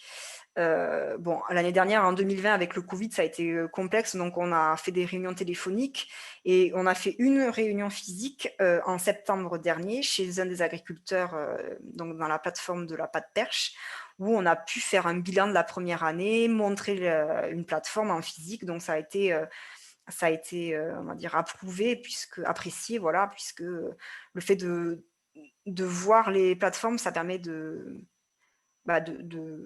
mieux se rendre compte de ce qui se passe et des réussites et des difficultés que peuvent rencontrer un agriculteur. Et ça a permis de nombreux échanges, donc c'est quand même des événements, et des journées qui sont très riches pour tout le monde. Alors, voilà. Je vais passer aux résultats. Est-ce qu'il y a d'autres questions, Marine? Tu vois d'autres questions ou on peut attaquer les résultats? On peut enchaîner? Ok. Allez, je vais vous prendre 2 exemples parce que bien sûr, si on devait regarder chaque modalité de chaque plateforme, on pourrait être jusqu'à demain. Je vous donnerai le lien pour vous renvoyer vers le site avec tous les résultats de toutes les plateformes. Et là, pour aujourd'hui, on va voir 2 exemples. Donc, un exemple chez Olivier Boucherie, donc il y a la plateforme en Charente-Maritime pour du blé, donc une culture d'automne. Alors, on a trois visuels. Donc, la première slide, alors c'est un peu petit, je suis désolée, encore j'ai raccourci. C'est toutes les interventions avec les dates en haut des différentes des interventions de désherbage. Alors, j'ai pas remis la fertilisation, les insecticides, les fongicides et autres, parce que sinon ce serait illisible. Et là, ce que je veux vraiment vous montrer aujourd'hui, c'est les résultats sur les adventices et le rendement quand on avait les éléments. Cette analyse a été faite en septembre, donc depuis on a eu de nouveaux éléments, des rendements des cultures de printemps de la récolte 2020, du coup, qui sont encore en cours d'analyse. Mais en tout cas, ce qu'il faut retenir sur cette slide, on voit en bleu, donc la deuxième ligne, les trois dates de notation adventices qui ont été faites. Donc, il y en a une qui a été faite en octobre 2019, une autre en février 2020 à la sortie d'hiver, et une un peu plus tard sur la saison, en avril 2020. Et du coup, si on regarde en bas, je fais des petits commentaires, j'indique qu'il y a eu 4 modalités de désherbage, donc c'est-à-dire qu'il y a eu l'application du glyphosate. Marine, est-ce qu'on voit ma souris quand je la bouge? Ouais, bon, parfait. Donc, du coup, en fait, quand il y a bien eu l'application de glyphosate sur la modalité glyphosate qui a été faite, il y a eu il y a eu le passage du rouleau FACA dans la modalité rouleau qui a été faite. Il y a eu le scalpage qui a été réalisé dans la partie scalpage. Et pas de glyphosate, pas de rouleau, pas de scalpage dans la partie sans glyphosate. Donc, alors je dis que ces 4 modalités ont été réalisées parce que parfois, avec le temps qu'il a fait en 2019, ça a été compliqué, ne serait-ce que de semer, mais même de passer certains outils. Le scalpage, des fois, c'était trop humide, donc on ne pouvait pas le scalper. Donc, bon, sur cette parcelle-là de blé chez Olivier Boucherie en Charente-Maritime, en tout cas, il a bien pu mettre en place les différentes modalités de désherbage. Et il a semé début décembre, donc ce qui prouve quand même que c'est très tard par rapport à cette importante pluviométrie qu'il y a eu. Donc, il y a eu 3 ou 4 herbicides sur la saison qui ont été réalisés, comme Défi Compile en janvier, de l'Axéo un mois plus tard, et du 2,4-D encore, j'allais dire un mois plus tard, mais en avril, donc 2 mois plus tard. En fait, il faut savoir qu'Olivier Boucherie a une grosse problématique régras sur sa ferme, donc c'est pour lui compliqué de gérer cet adventice-là. Donc très vite, il s'est retrouvé dépassé, on va le voir dans un graphique juste après, mais il s'est retrouvé dépassé par les événements, par le régras, dans les 2 modalités qui étaient un peu justes en termes de robustesse, de maîtrise. Donc il a été obligé de broyer sur la modalité sans glyphosate et de broyer sur la partie rouleau. Parce que l'année dernière, on n'a pas du tout mis de glyphosate dans la partie rouleau, je le rappelle. Donc déjà qu'il ait dû broyer en janvier sur ces 2 modalités-là, c'est qu'il commençait déjà à y avoir des difficultés et des soucis. Un peu plus tard dans l'année, il était très, très, très envahi de régras, malheureusement. Donc, il n'a pas eu de récolte. Alors, si ça avait tenu qu'à lui, il aurait récolté que la partie glyphosate, mais on lui a demandé de récolter aussi la partie sans glyphosate pour voir ce que ça donne. On va le voir juste après. Mais c'était vraiment une prairie, en fait, de autre chose que du blé, malheureusement. Donc, du coup, les 2 autres modalités, il a préféré faucher et ne pas aller jusqu'à la récolte du grain. Donc, il y avait quand même 7 tonnes de matière sèche à l'hectare, de régras et d'un peu de blé, en fait, lorsqu'il a fait cette fauche en mai. Donc, on va passer au graphique. Alors, je vais vous expliquer comment il faut le lire. Donc, si on regarde l'histogramme, alors les bâtons bleu, orange et gris correspondent à la notation numéro 1 en bleu, la notation numéro 2 en orange et la notation numéro 3 en gris. Et il s'agit du cumul de densité de population, c'est-à-dire que c'est la somme de toutes les adventices, de toutes les plantes au mètre carré. Voilà, donc si on avait trois, par exemple, si on avait observé 3 adventices différentes avec chacune 10 plantes au mètre carré, ben, le résultat, le cumul était 30 plantes au mètre carré. Donc, ce qu'on voit, c'est que lors de la notation numéro 1, on avait 25 pieds, 25 plants au mètre carré d'adventices, toutes adventices confondues. Et après, avec le orange et le gris, on peut voir l'évolution au cours de la saison. Le orange, rappelez-vous, c'est la sortie d'hiver, et le gris, c'est durant le printemps. Donc, en fait, ce qu'on observe, c'est qu'on part pour les 4 modalités, donc glyphosate, sans glyphosate, rouleau et scalpage, au même nombre de pieds au mètre carré à 1, et il y a une chute pour le glyphosate du nombre de pieds au mètre carré, chute qu'il n'y a pas dans les autres modalités, voire il y a une augmentation ici. Donc en fait, on voit vraiment l'action du glyphosate ici par rapport aux autres modalités. Je reviens un tout petit peu en arrière, malgré le fait, donc on a eu la notation ici, c'est le bleu, ici c'est le orange. Donc en fait, malgré le fait qu'il y ait eu une application de défi de compile ici, on aurait pu penser que ça allait aider un peu ces autres modalités. Eh bien non, ça n'a pas du tout eu d'effet. Donc c'est vraiment le glyphosate qui a été appliqué au début qui a eu un effet. Après, on voit quand même qu'il y a eu un maintien à peu près, il y a un maintien du niveau d'infestation dans le rouleau et le sanglifo, alors qu'il y a une explosion dans le scalpage. Pourquoi cette explosion dans le scalpage? Eh bien, tout simplement, je reviens en arrière encore, c'est que le sanglifo et le rouleau ont eu un broyage avant la notation numéro 2, broyage qu'on n'a pas eu le scalpage. Donc en fait, le fait de broyer en janvier a quand même aidé à maintenir, alors c'est pas un résultat satisfaisant, mais en tout cas, il n'y a pas eu une explosion ici, comme on pouvait le voir dans le scalpage. Et après, en notation numéro 3, le gris, ça se maintient à peu près. Ici, il y a du Stratos qui a été... c'est du Stratos? Ouais. Il y a du Stratos qui a été appliqué, donc du coup, il y a eu une petite chute ici. Mais bon, ça se maintient quand même malgré tout à des niveaux pas satisfaisants. Et en fait, il y a une réaugmentation du glyphosate. Et on va le voir pourquoi. Qu'est-ce qui s'est passé dans cette partie-là? Pourquoi ça a réaugmenté un peu quasiment au même niveau que les autres?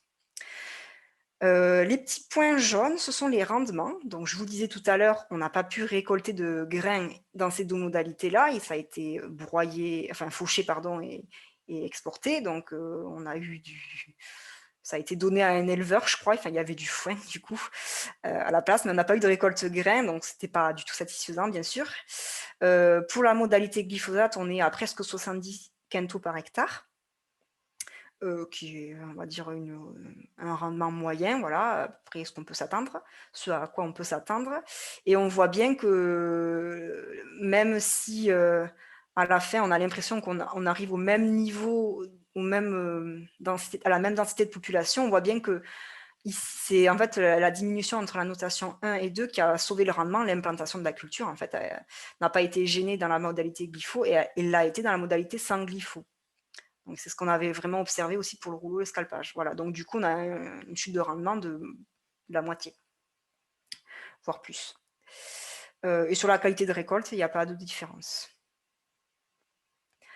Donc, on se demande qu'est-ce qui s'est... Mince, oula, excusez-moi, je suis allée trop vite. Voilà, donc juste un petit focus sur le type d'adventice qu'il y avait. Donc ça, on se place dans la modalité glyphosate, et en fait, on a...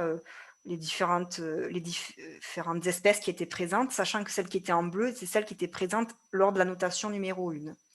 En fait, ce qu'on voit, c'est que lors de la notation numéro 1, il y a en vert, là, on a il y a beaucoup de raies gras, qui n'est pas complètement détruit, mais qui est, on va dire, un peu maîtrisé. Enfin, il est toujours présent, hein, donc c'est quand même la problématique majeure de la parcelle, c'est celle-là. Mais elle est un peu plus maîtrisée, et on va dire, le nombre se maintient en A3. Par contre, on a vu de la folle avoine qui n'était pas présente dans les deux premières notations, je veux dire, pardon. Et c'est ça qui fait réaugmenter la densité de population en A3, mais c'est quelque chose qui n'était pas là, ou en dormance en tout cas, lors de l'implantation, donc ça n'a pas vraiment gêné le rendement. Tandis que pour toutes les autres modalités, le régras qui était présent, c'était la même image, hein, c'était le même régras dans toutes les autres modalités. Ce régras-là, il a voire augmenté ou il s'est maintenu. C'est ça qui a gêné en fait au niveau du rendement pour toutes les autres modalités. Des petites photos pour vous illustrer, c'était en mars, il me semble. Voilà, c'était en mars. Donc on était début de printemps, on va dire. Donc en haut à gauche, on voit l'état de la parcelle de blé avec glyphosate. À droite, c'est le même jour, mais sans glyphosate. Et en bas à gauche, pardon, c'est la modalité sans glyphosate et rouleau FACA. Donc on voit vraiment, ce que je voulais illustrer là, c'est que ça fait, celle qui est en bas, c'est plus une prairie que du blé qui est semé et qui va donner une récolte de grains. Voilà, donc c'est vraiment face à ça qu'il a été confronté sur son blé, Olivier, tout au long de la saison passée. Est-ce qu'il y a des questions sur le blé, Marine? Sinon, on change. Quelques questions sur l'exploitation plus d'Olivier Boucherie, un peu les types et les potentiels de sol. Alors de mémoire, je ne vais pas les avoir là. On les redonnera. Ouais, je pense que je préfère regarder parce qu'on a bien sûr relevé tout ça. Je m'excuse, j'ai pas la mémoire, j'ai pas une mémoire pour tout retenir, donc là je préfère pas m'avancer aujourd'hui par peur de dire des bêtises, mais on donnera un petit résumé avec des éléments de contexte sur l'exploitation d'Olivier, hein, Marine, on fera ça. Oui, c'est noté. C'est bon, tu peux continuer. Voilà. Tac, tac. Donc un autre exemple sur une culture de printemps qui est le soja chez Arnaud Breton, donc dans le Jura. Donc même esprit de diapo, on va dire. Donc on retrouve nos 3 dates de notation. Donc là on est sur du soja, donc forcément la notation numéro 1 intervient en avril avant les semis. Et après 2 autres notations en cours de saison. Donc, il faut souligner qu'il y avait des problématiques de mulot à la mise en place de la parcelle, parce que du coup, avant le soja, lors de la mise en place de la plateforme, il y a eu un couvert avant le soja, donc un couvert qui a été implanté à l'automne. Et donc, sur les 4 modalités, il y a eu une sorte de remise à zéro, si je peux me permettre de dire ça, avec un déchômage de l'ensemble de la parcelle. Du fait de problématiques de mulot. Hein, Marine, c'est ça, en fait, c'était aussi pour un peu casser toutes ces galeries de mulot qui pouvaient gêner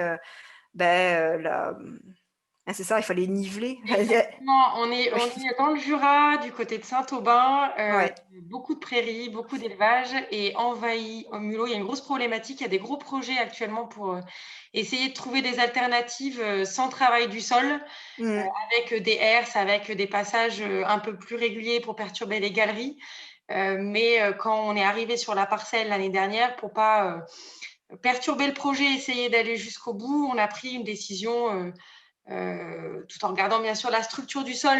Arnaud vient de s'engager aussi dans la CS, de se dire on recommence de zéro et on essaie de ne pas prendre de risques pour amener la plateforme jusqu'au bout. Donc voilà, il y a eu tout un travail superficiel sur 10 cm de fait à 2 reprises pour gérer cette problématique mulot. Merci Marine, oui. Je n'ai pas eu l'occasion de voir cette parcelle parce que je suis arrivée, j'ai rejoint la PAD moi fin 2019, donc l'intervention avait déjà eu lieu.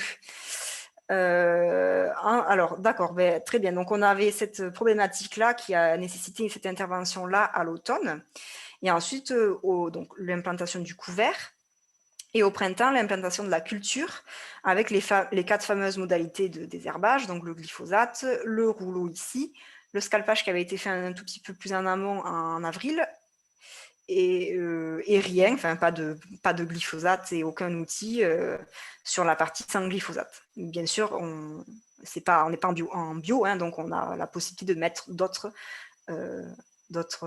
désherbants. Donc, par exemple, il y a eu du CarbFlow qui a été mis. À souligner ici la 5e modalité de Arnaud. On parlait de 5e modalité pour les agriculteurs qui en avaient la possibilité et l'opportunité. Donc Arnaud a choisi ici de mettre des applications de macération d'ortie, de consoude et de prêle qu'il a réalisé fin avril. Et il avait couplé ça avec du glyphosate également. Donc il voulait voir l'effet de cette, on va dire, s'il y avait un effet de stimulation peut-être ou de nutrition de la plante. Donc les quatre modalités de désherbage, on l'a dit. Il a réalisé 2 à 4 passages d'herbicides, hein, donc du CarbFlow à la place du glyphosate au semis, du Mercantor un peu plus tard, et un petit programme début juin, Basagran plus Pulsar, pardon. Voilà, et donc du coup on retrouve, on a de nouveau du broyage ici. Alors en fait, on s'est retrouvé un peu dans la même situation, c'est-à-dire que difficulté à gérer le couvert qui était composé notamment d'avoine, on le verra juste, il n'y a pas que de l'avoine, mais en tout cas on a retenu l'avoine qui posait un petit peu problème, car des repousses étaient présentes, et du manque d'efficacité du CarbFlow par rapport au glyphosate, puisqu'il a amené, qui a amené Arnaud à broyer sur ces 2 modalités. Il n'a pas été amené à broyer sur le scalpage, on va le voir dans les graphiques. Le scalpage avait bien répondu ici. Donc toujours une obligation d'intervenir au niveau mécanique avec du broyage, parce que déjà on se retrouve en situation de la culture a envie de se mettre en place, mais ne peut pas parce qu'il y a quelque chose qui y gêne. Donc du coup on doit intervenir pour sauver un petit peu. C'est pas... Quand on intervient à ce moment-là, ça peut sauver, mais ça veut dire que c'est déjà mal parti pour l'implantation. Alors, du coup, c'est exactement les mêmes couleurs et le même graphique que tout à l'heure. La seule différence est que nous n'avons pas le rendement, parce que je vous avais dit, j'avais calculé ces éléments, j'ai fait ces éléments-là en septembre et je n'avais pas encore les rendements, bien sûr.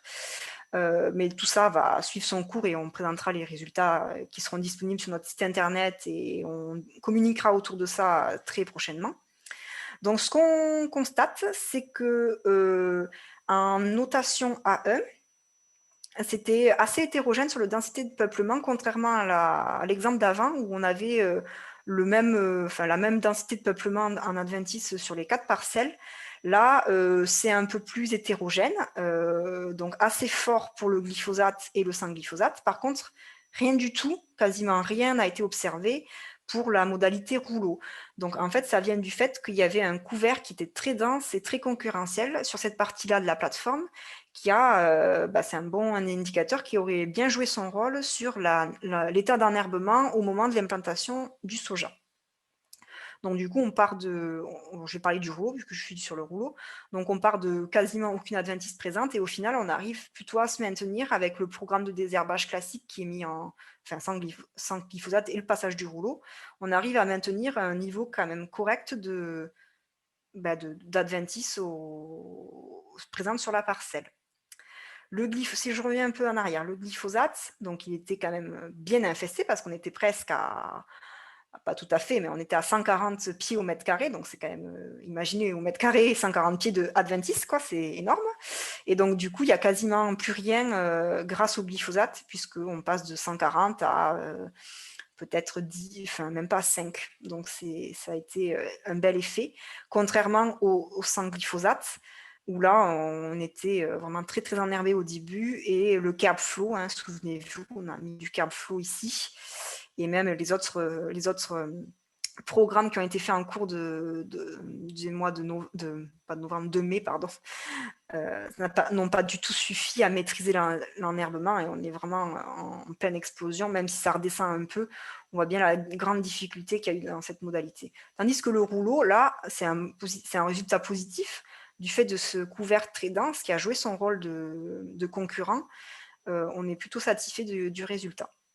Et le scalpage, je n'en ai pas parlé jusqu'à présent, on n'a pas réalisé de notation numéro 1, car la date de la notation a été faite après le scalpage, et donc il n'y avait pas d'intérêt, puisque tout a été arraché par le scalpage, donc il y aurait eu 0 quoi qu'il arrive. Donc on ne peut pas savoir ce qui s'est passé. Enfin, on n'a pas de données en fait sur avant.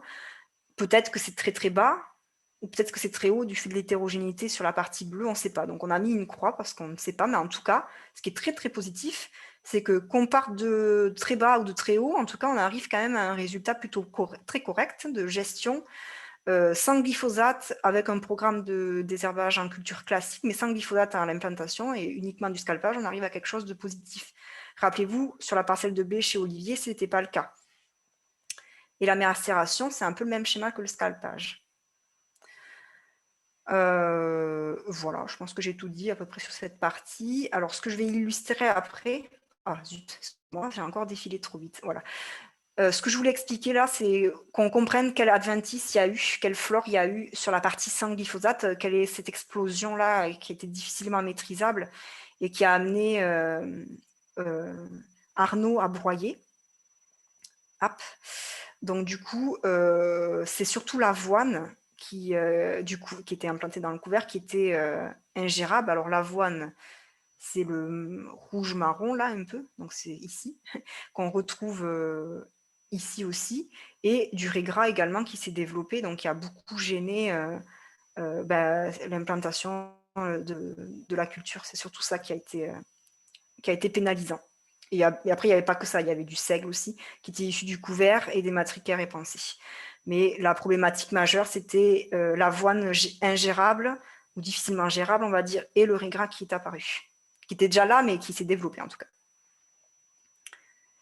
Des petites photos, et après j'écouterai vos questions, qui illustrent. Alors, on a ici le glyphosate, donc une belle parcelle de soja. À côté, on a le sans glypho, donc on va dire la parcelle un peu catastrophique malheureusement, où on voit bien l'état d'enherbement malheureusement. Le rouleau qui a bien joué son rôle, rappelez-vous, le couvert avait joué son rôle couvrant, et après il y a eu un broyage qui a été fait, donc du coup on a quand même plutôt pas mal maintenu visuellement en tout cas quelque chose de plutôt propre, hein. On rappelle qu'on n'a pas mis de glyphosate et que par rapport à ça c'est quand même plutôt très bien, et le scalpage également, il y a un très bel effet sur la partie droite de la photo où on se rapproche, on est quasi similaire au glyphosate qui est en haut. Et ici, je suis désolée, c'est un peu caché, mais c'est la partie macération. Donc glyphosate plus macération. Je ne l'ai pas évoqué tout à l'heure, mais on a une petite... Il faut faire un petit peu attention parce que ça a un peu fait jaunir les feuilles au début. La culture était un peu jaunie. Alors est-ce qu'il y a eu un effet de ces différents produits qui ont été appliqués? On ne le voit peut-être pas très très bien sur la photo parce que ça s'est un peu remis, je pense, au cours du développement du soja, mais au début, il y a eu une petite crainte sur les effets un peu néfastes de ces produits. Donc c'était bien que Arnaud les teste sur une petite bande plutôt que sur toute une parcelle d'un coup. C'est aussi là pour... ces petites bandes, elles sont aussi là pour la prise de risque et les ajustements si nécessaire les années d'après. Voilà, je crois que j'ai fini pour... Après, j'ai des photos pour vous illustrer, mais j'ai fini les... Est-ce qu'il y a d'autres questions, Marine, ou je peux faire 2 minutes des photos? Il y a peut-être des compléments peut-être à faire sur la partie couvert de cette parcelle. C'est un Oui. couvert qui avait été mis le 31 octobre. Il était à base de seigle forestier, d'avoine d'hiver, de févrole. Donc à base 80, j'ai les chiffres là, 80 kg de seigle forestier, 40 kg d'avoine d'hiver, févrole 80 kg. On est sur des limons profonds, battants, donc un potentiel assez, pas mal pour les couverts. Donc on était sur un couvert qui faisait à peu près 1,70 m, 2 m de haut avant la culture de soja. Et donc, c'est vrai que ça a été compliqué de le gérer juste avant le semis. Donc, il y aura des ajustements à faire l'année prochaine pour peut-être réduire les doses, réduire en tout cas les doses de certaines espèces qui ont été un peu compliquées à gérer.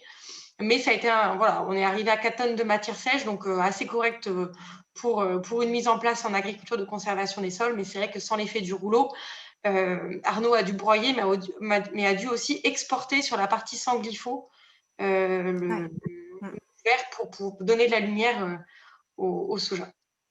Voilà, je te laisse la main. Il n'y a pas forcément de questions. C'était voilà, juste un petit. D'accord. Oui, non, mais on profite de ta... Parce que c'est Marine, du coup, qui a suivi cette plateforme-là au quotidien. Donc, bien sûr, elle a plein de détails. Elle pourrait vous raconter plein de détails qu'on ne peut pas tout mettre ici en présentation. Mais voilà, merci pour les précisions, Marine. Quelques photos, donc comme ça, juste pour illustrer nos propos. Donc on l'a vu, on le résume, hein, des réussites et des échecs. Hein. Pour le soja, c'est quand même plutôt pas mal au niveau rouleau et surtout scalpage, on est plutôt content. Pour le blé, chez Olivier, c'est un peu plus problématique. Donc ça dépend des sols, ça dépend de la problématique chez les uns et chez les autres aussi. Donc on doit compiler tout ça sur plusieurs années encore. Mais ici, donc c'est toujours chez Olivier Boucherie, donc pas forcément satisfait au niveau du blé pour le rouleau et le scalpage, mais sur la févrole, c'est quand même, on est quand même plutôt satisfait de ce qui s'est passé. Alors on ne dit pas qu'il y avait zéro adventice et que c'était tout propre comme le glyphosate, mais c'était quand même largement correct et au niveau des rendements, ça s'est révélé être similaire. Donc là, il y avait une réussite sur la févrole. Et pour le coup, le CarbFlow a marché, ce qui n'a pas forcément été le cas pour le soja chez Arnaud. Voilà, donc une situation quand même positive. Toujours chez Olivier Boucherie, des photos pour le maïs. Donc là, alors, on va résumer. Le glyphosate en haut à gauche, le sans glyphosate en haut à droite, le rouleau FACA en bas à gauche et le scalpage en bas à droite. Alors, au niveau de l'enherbement, on voit quand même que le scalpage est assez proche du glyphosate, donc c'est quand même une réussite de ce côté-là. Donc voilà, le scalpage fonctionne ou ne fonctionne pas. Je vous dis un petit peu les conclusions. Pour l'instant, c'est des résultats qui sont hétérogène, on ne sait pas, mais en tout cas ici ça a bien fonctionné. Par contre, on voit des beaux pieds de maïs ici qui ont réussi à passer par-dessus les adventices. Il faut savoir que avant qu'on obtienne ce résultat-là, c'était la photo qui est juste à gauche, elle est un peu petite, je suis désolée, mais en tout cas là, il y a du maïs qui est au stade je sais pas moi, peut-être 6 feuilles, mais on ne le voit pas parce qu'il est sous le régras en fait. Donc il y a eu, je sais plus, je pense qu'il y a eu une intervention, il y a eu du broyage en hauteur pour mettre de la lumière au maïs, plus une application de Mondine, un produit phytosanitaire, pour laisser la place au maïs. Donc il a pu récupérer sa place, mais il y a eu énormément de pertes de pieds qui fait qu'au rendement, c'était pas correct par rapport à une belle installation où le maïs n'a pas été gêné. En Touraine, chez Luc Pouit, toujours du maïs. Donc la modalité rouleau et sans glypho en haut à gauche. Là, c'est pareil, on est envahi. Alors là, c'est pas du régras, c'est du vulpin. Donc c'est envahi aussi. On devine parfois des pieds, mais c'est pas du tout satisfaisant. Bien sûr, au rendement, on aurait rien obtenu. Je parle au conditionnel parce que en bas à gauche, vous voyez, ça c'est les dégâts de sanglier, hein, un bel exemple d'agriculteurs qui, dans le secteur, ne font pas de maïs. Et donc, du coup, le fait d'avoir placé une parcelle de maïs un peu isolée comme ça a attiré tout de suite les bêtes qui ont ravagé, hein, vraiment, on a récolté zéro, quoi, l'ensemble de la parcelle, malheureusement. Néanmoins, avant qu'il y ait ce problème, on a quand même constaté que avec rouleau, c'est vraiment pas suffisant, un peu comme chez Olivier. Par contre, bon, le glyphosate, bien sûr, ça fonctionne. On voit ce qui se passe en juillet, c'est très bien. Et le scalpage, c'est un petit peu moins bien. Il y a quand même eu de l'enherbement, enfin des adventices qui sont passés quand même par là, mais on a quand même l'impression qu'on a de beaux maïs. Et c'est dommage, on n'a pas le rendement, mais on aurait pu avoir quelque chose de beau. Ben, chez Luc, toujours, le soja, à gauche le glyphosate, à droite le scalpage en juin. Donc là, il y a eu des difficultés de mise en place de la culture. Ça, c'est une chose, mais au-delà de ça, on voit un exemple du scalpage qui ne fonctionne pas, puisque les deux photos sont prises au même moment, et on voit qu'il y a quand même beaucoup plus de verre autre que la culture, malheureusement, sur la partie scalpage que sur la partie glypho. Donc là, on était moins satisfait de l'implantation avec la modalité scalpage. Allez, je passe un tout petit peu plus vite parce que c'est toujours un petit peu les mêmes conclusions. Chez Philippe Durand, du blé, alors là, à gauche, le glyphosate, à droite, le sans glyphosate, avec beaucoup de repousses de colza qui sont devenues gênantes par la suite. Le maïs chez Philippe, pareil, ça c'est la modalité sans glyphosate, et noyé, donc c'est en mai, les pieds sont censés être... enfin, la culture est déjà implantée et on ne les voit pas puisqu'il y a trop de couvert qui est présent et qui gêne le développement de la culture sur la partie sans glyphosate. Le maïs chez Arnaud, des résultats similaires au soja qu'on a vu tout à l'heure, avec du glyphosate en haut qui est joli, qu'on retrouve ici en bas à droite, qui est... enfin, le scalpage est du quasi même niveau que le glyphosate, et le rouleau n'est... Alors, ça, c'est le sans-glypho, pardon, excusez-moi. Le sans-glypho qui est juste un peu plus à droite du scalpage est peu satisfaisant. Par contre, le rouleau, on a eu des pertes de pieds, certes, mais c'est un peu plus... Il y a quand même un effet du rouleau par rapport à rien, en fait.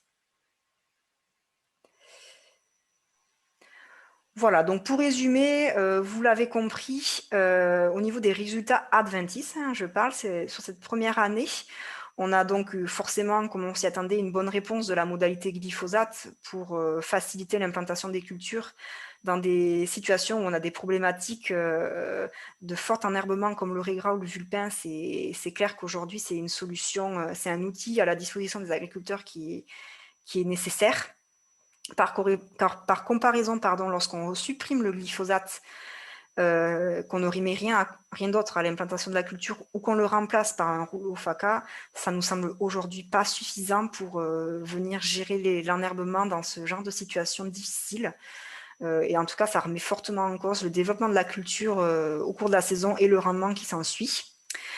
Malgré tout, l'action du scalpage, on l'a dit au début avec Sophie, on se pose la question sur le fait que ce n'est pas une modalité, enfin ce n'est pas une solution, on va dire, d'ACS stricto sensus. Néanmoins, on a choisi de l'évaluer et au niveau de la gestion de l'enherbement, on doit encore poursuivre notre étude parce qu'il y a des situations où ça fonctionne très bien et c'est quasiment similaire au glyphosate. Il y a d'autres situations où c'est catastrophique, il y a des repiquages. Et en fait, il n'y a vraiment pas d'effet ou c'est très faible. Donc, on se garde cette conclusion de oui, oui, c'est une bonne méthode ou non, ce n'est pas une bonne méthode sur l'enherbement. On se garde ça pour plus tard, en se donnant plus d'années pour l'évaluer. D'autant plus qu'on veut évaluer l'impact de cela sur la vie biologique du sol aussi. Est-ce qu'on perturbe ou pas la vie biologique du sol? Ça, c'est des éléments qui vont être mesurés. Donc, en gras, vous voyez qu'à ce stade, on n'a pas identifié d'alternative aujourd'hui, que ce soit d'un point de vue levier mécanique ou chimique, permettant de maîtriser l'enherbement et de préserver la culture et les rendements. Mais il faut noter qu'on n'a pas encore tout étudié, c'est trop tôt encore. Les leviers biologiques et la fertilisation seront des éléments qui seront étudiés, analysés dans le plus long terme, quand ces éléments se seront bien mis en place sur les différentes parcelles. Voilà, j'arrive presque au bout. Si vous voulez d'autres informations ou plus de détails sur les résultats, n'hésitez pas à cliquer sur ce lien-là ou si le lien n'est pas disponible sous le PowerPoint, on vous enverra le lien de toute façon. N'hésitez pas, c'est sur notre site, ça vous renvoie vers notre site APAD et vous cliquez sur le projet Solutions ACS et vous verrez tous les résultats. Je vois qu'il y a des questions. Maintenant ou je finis ma slide? Vas-y, et puis on fait la session de questions-réponses et on fera le lien aussi avec Christian qui est en direct. Avec Christian, tout à fait, ouais. Alors, du coup, au niveau des prochaines étapes, là, on a beaucoup parlé des adventistes, des rendements. Bon, ce qui nous reste à faire, ce qui est en cours d'ailleurs pour cet hiver et les résultats seront disponibles prochainement pour l'année numéro 1 du projet, c'est le calcul des IFT, le coût les temps de travaux agriculteurs, le coût de mécanisation avec les différents relevés des itinéraires techniques. Bien sûr, la saison numéro 2, enfin la campagne numéro 2 est en cours, forcément. On est à l'aube des semis de printemps, on va dire, donc l'automne a déjà été semé. On est en train de déployer ou de voir la faisabilité de déployer un logiciel qui peut nous aider à capitaliser les données terrain avec nombreuses photos qui sont prises et les différentes remarques et observations qui sont faites sur le terrain peuvent passer par un outil qui est plus adapté que le réseau WhatsApp qu'on utilise aujourd'hui. Donc, on est en train de voir si Landfiles propose un outil adapté à nos besoins. Et nous sommes en train d'étudier, de concrétiser, de pérenniser les plateformes au-delà du financement actuel, puisque si vous vous rappelez la toute première slide, on arrête le financement, enfin le projet s'arrête en tant que tel l'année prochaine, dans un an pile poil, là, en février 2022. Donc pour nous, pour pouvoir avoir des effets sur le plus long terme, notamment sur le volet fertilisation, ça nous semble très important de poursuivre ces plateformes au-delà de ces 3 ans initiaux. Donc, on est en train de réfléchir à comment on peut articuler ça d'un point de vue financier, mais aussi d'un point de vue technique, puisqu'on pourrait y intégrer, on l'a vu sur les leviers non mis en place, d'autres leviers, d'autres modalités sur d'autres plateformes qui pourraient nous permettre d'élargir notre recherche d'alternatives au glyphosate.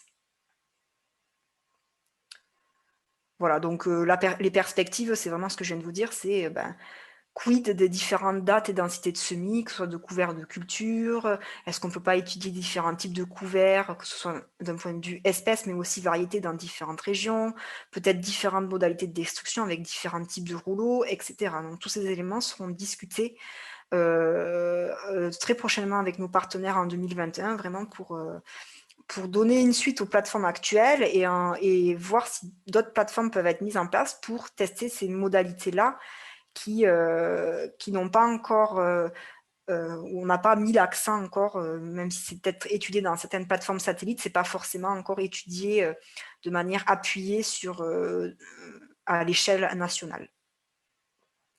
Voilà, donc avant de passer la main à Christian, je vais répondre à vos questions, mais dans tous les cas, je vous remercie pour votre attention. J'espère ne pas avoir été trop longue dans mes explications et que ça vous a intéressé d'écouter ces projets. Je vous remercie donc pour votre attention et je remercie une nouvelle fois nos différents partenaires sur ce projet sans qui tout ça ne serait pas possible.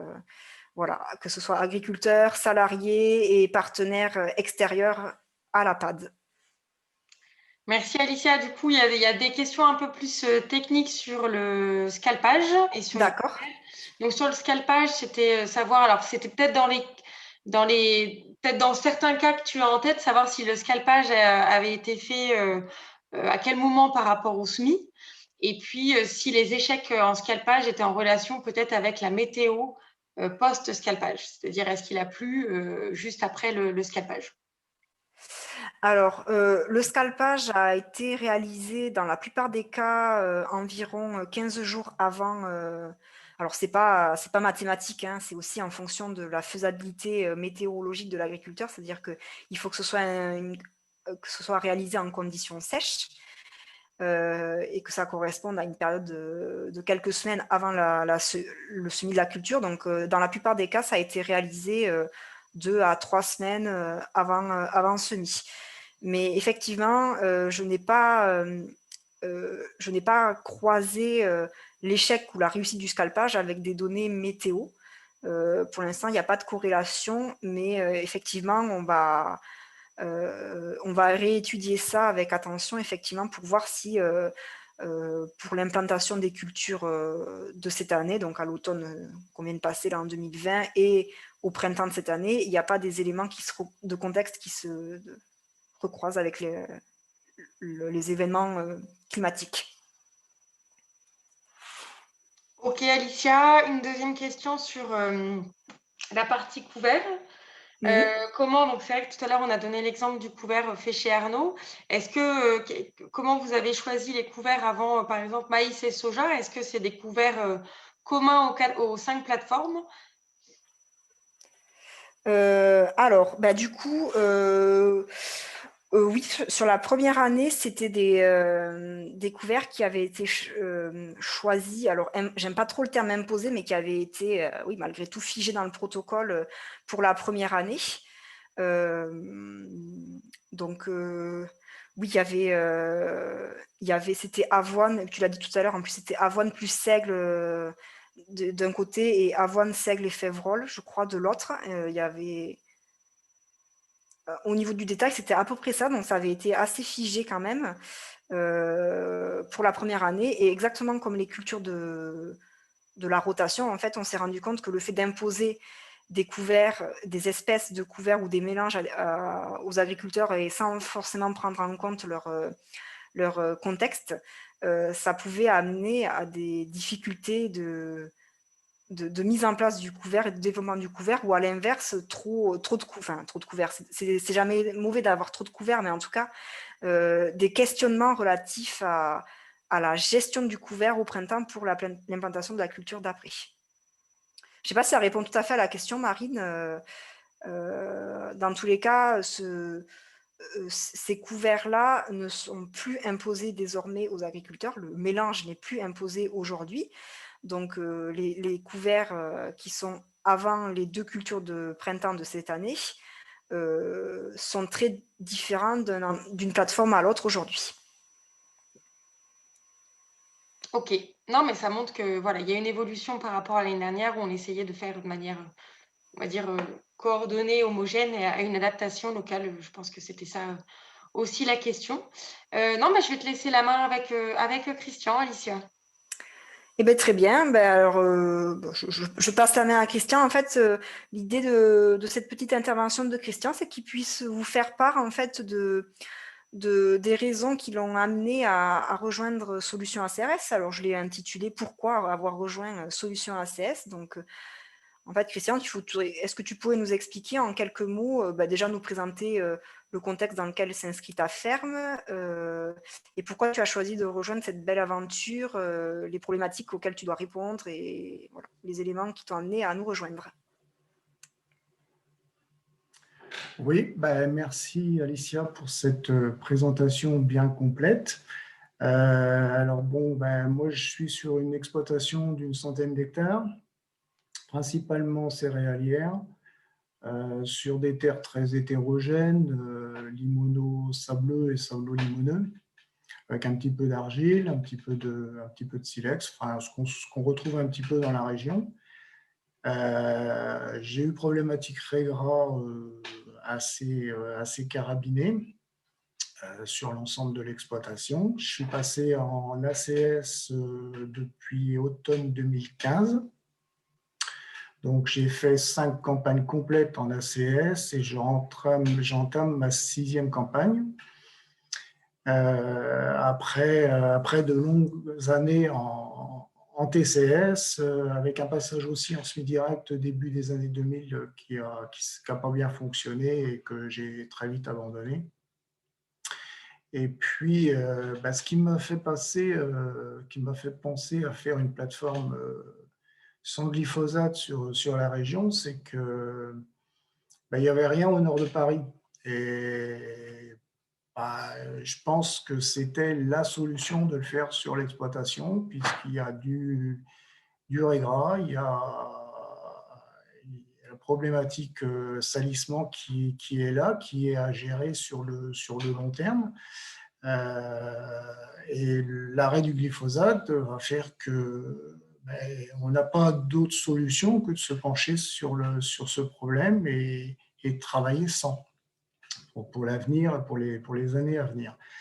Donc, si on ne s'y attelle pas, on ne trouvera pas de solution dans l'immédiat. Donc, voilà, je me suis attelé. Donc, j'ai créé la plateforme. La plateforme s'est mise en place en fin septembre 2020 sur 2 hectares, donc 4 micro-parcelles, enfin 4 cultures plutôt, blé, pois d'hiver en remplacement d'un colza, puisque le colza était trop tard pour le semer, pois de printemps, maïs gramme, et puis une 5e modalité qui sera plus en lien avec mon assolement et mes techniques réalisées sur l'exploitation.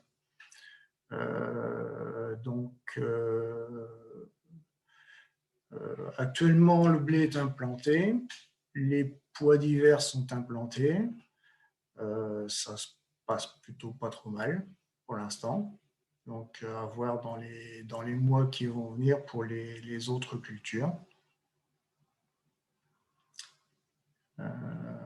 Quoi dire d'autre? Je ne sais pas trop. Alors, je précise qu'en fait, Christian nous a rejoint, donc comme il vient de le dire, en septembre de l'année dernière, donc pour l'implantation de cette saison-là, à l'automne. On avait une plateforme chez Marc Lefebvre dans la PAD 62 qui a démarré au début du projet comme toutes les autres, mais pour des raisons personnelles et professionnelles, malheureusement, Marc n'avait pas la possibilité de poursuivre la plateforme plus longtemps. Donc c'est pour ça que Christian disait tout à l'heure qu'il n'y avait plus rien au nord de Paris. Et donc il a accepté de prendre la relève sur la partie nord de la France. Voilà, si vous avez des questions pour Christian, n'hésitez pas. Sinon, on va conclure la session. Non, écoute, moi j'avais quelques questions peut-être pour Christian. C'est vrai que tout à l'heure, tu as présenté une modalité une rotation assez figée avec maïs soja, enfin plutôt oui, maïs soja Maïs Alicia. pois. Oui, dans les modalités qui étaient faites. Et pourquoi du coup pas le choix du soja et pourquoi le pois?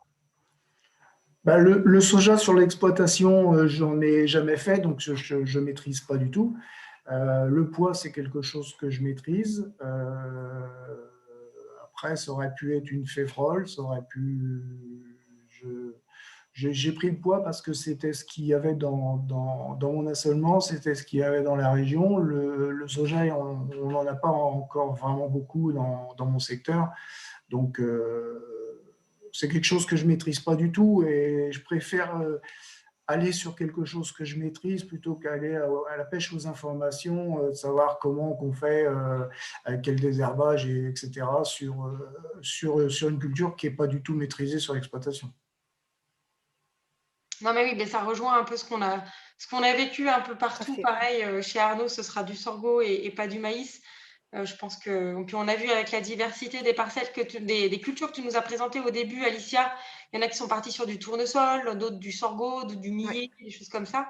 Donc, c'est toute la complexité, mais en même temps, c'est toute la richesse d'une analyse systémique. Je pense que ce que tu nous présentes, c'est que chaque parcelle a un cadre général, mais il y a une adaptation en local. Et j'imagine que ces résultats, du coup, seront analysés plus avec une approche systémique. J'ai vu qu'il n'y avait pas, enfin voilà, il n'y avait pas de répétition. Donc, comment vous allez analyser tous ces résultats, Alicia, et quelles sont les recommandations de l'INRAE là-dessus? Effectivement, oui, on est à l'échelle d'une évaluation système de culture. Donc, on se place dans l'évaluation d'une rotation entière, un itinéraire technique mis en place tout au long de cette rotation-là. Donc, effectivement, il n'y a pas de répétition. On n'est pas dans un schéma analytique où on a des micro-parcelles donc plus petites que ce qu'on aurait là et qui se répètent pour pouvoir faire de l'analyse statistique derrière de l'effet de tel ou tel levier. On est plus dans une évaluation globale de ce qui se passe sur du long terme, en fait, avec toute une rotation et donc les itinéraires, je l'ai dit, qui vont avec mise en place. Et donc, c'est vraiment constater au cas par cas ce qui se passe dans chacune des 10 situations qui sera différente d'une parcelle à l'autre et d'une plateforme à l'autre. On a ce fil conducteur aujourd'hui de 2 cultures d'automne, 2 cultures de printemps, avec les 4 cultures qui sont mises en place simultanément sur la plateforme et les couverts qui s'insèrent entre différentes cultures. Mais on va se retrouver avec X histoires différentes à raconter et non pas quelque chose qui est figé avec de l'analyse, on va dire, statistique derrière. Néanmoins, c'est plus en se plaçant à l'échelle d'évaluation système qu'on pourra apporter des réponses, on va dire, globaux de leviers à mettre en place pour une ferme. C'est un peu différent de ce que peuvent tester des équipes de recherche comme l'INRAE, et quoique il y a de la recherche et des plateformes systémiques, hein, je pense à Cassis pour l'INRAE sur Dijon qui met en place de l'évaluation systémique, mais les équipes de recherche sont plus dans un objectif de micro-parcelles, voilà, pour tester un levier à un moment précis bien donné avec différentes répétitions et avoir une réponse précise à un moment, à un instant T de ce qui se passe sur de l'action du levier mis en place. Alors que nous, c'est plus du long terme sur la globalité système. T'as pas ton micro, Marine. Non, juste que c'est important de le préciser. Juste une dernière petite question qui vient d'un agriculteur qui est aussi pertinente et à relever. C'est vrai que dans cette rotation, on présente un blé, colza, maïs, soja, et que peut-être la réalité des fermes est peut-être différente. On a un agriculteur qui nous dit que lui, il a plutôt des blés qui revient quand même une année sur deux. Donc c'est vrai que la plateforme Alicia ne reflète pas peut-être la réalité de tous les agriculteurs de France. Aujourd'hui, après c'est sûr que c'est des situations bien particulières. Il faudra tirer des tendances ou des grandes réponses à l'issue de ces plateformes-là. Et après, les grandes tendances ou les grands résultats que l'on aura tirés devront être déclinés au sein de chacune des situations. Parce que c'est vrai qu'aujourd'hui, un blé qui revient une année sur deux, c'est la réalité de certains. Mais du coup, on ne peut pas malheureusement tester la réalité de tout le monde, sinon ça ferait autant de plateformes que d'agriculteurs en France, donc ce serait complexe. Donc c'est vrai, c'est un peu la difficulté aujourd'hui de pouvoir répondre à toutes les situations de tout le monde. On espère être suffisamment présent dans suffisamment de régions de France pour être représentatif d'un plus grand nombre d'agriculteurs ou du plus de régions, de contextes pédoclimatiques différents. Mais c'est vrai que néanmoins, les grandes tendances, conclusions qu'on aura tirées à l'issue de ce projet-là devront être déclinées, travaillées à l'échelle locale, micro-locale, si j'ai envie de dire, au sein de collectifs d'agriculteurs pour qu'ils puissent mettre en route ces différents éléments qu'on aura identifiés, adaptables à leur niveau à eux. On ne peut pas tirer des recettes toutes faites pour tout le monde, en fait.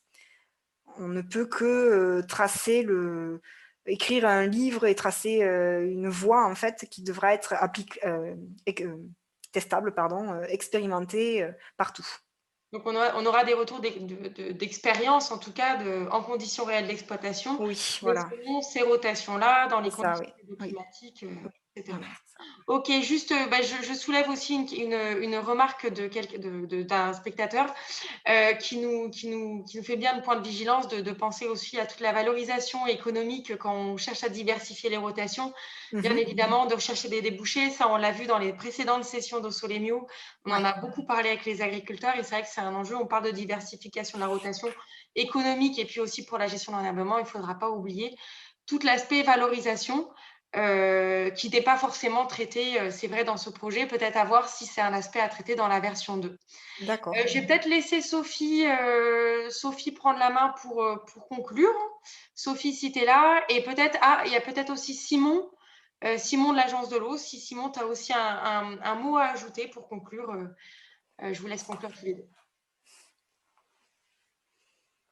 Vas-y, Simon, si tu veux. Ok, moi je laisse la conclusion de la phrase.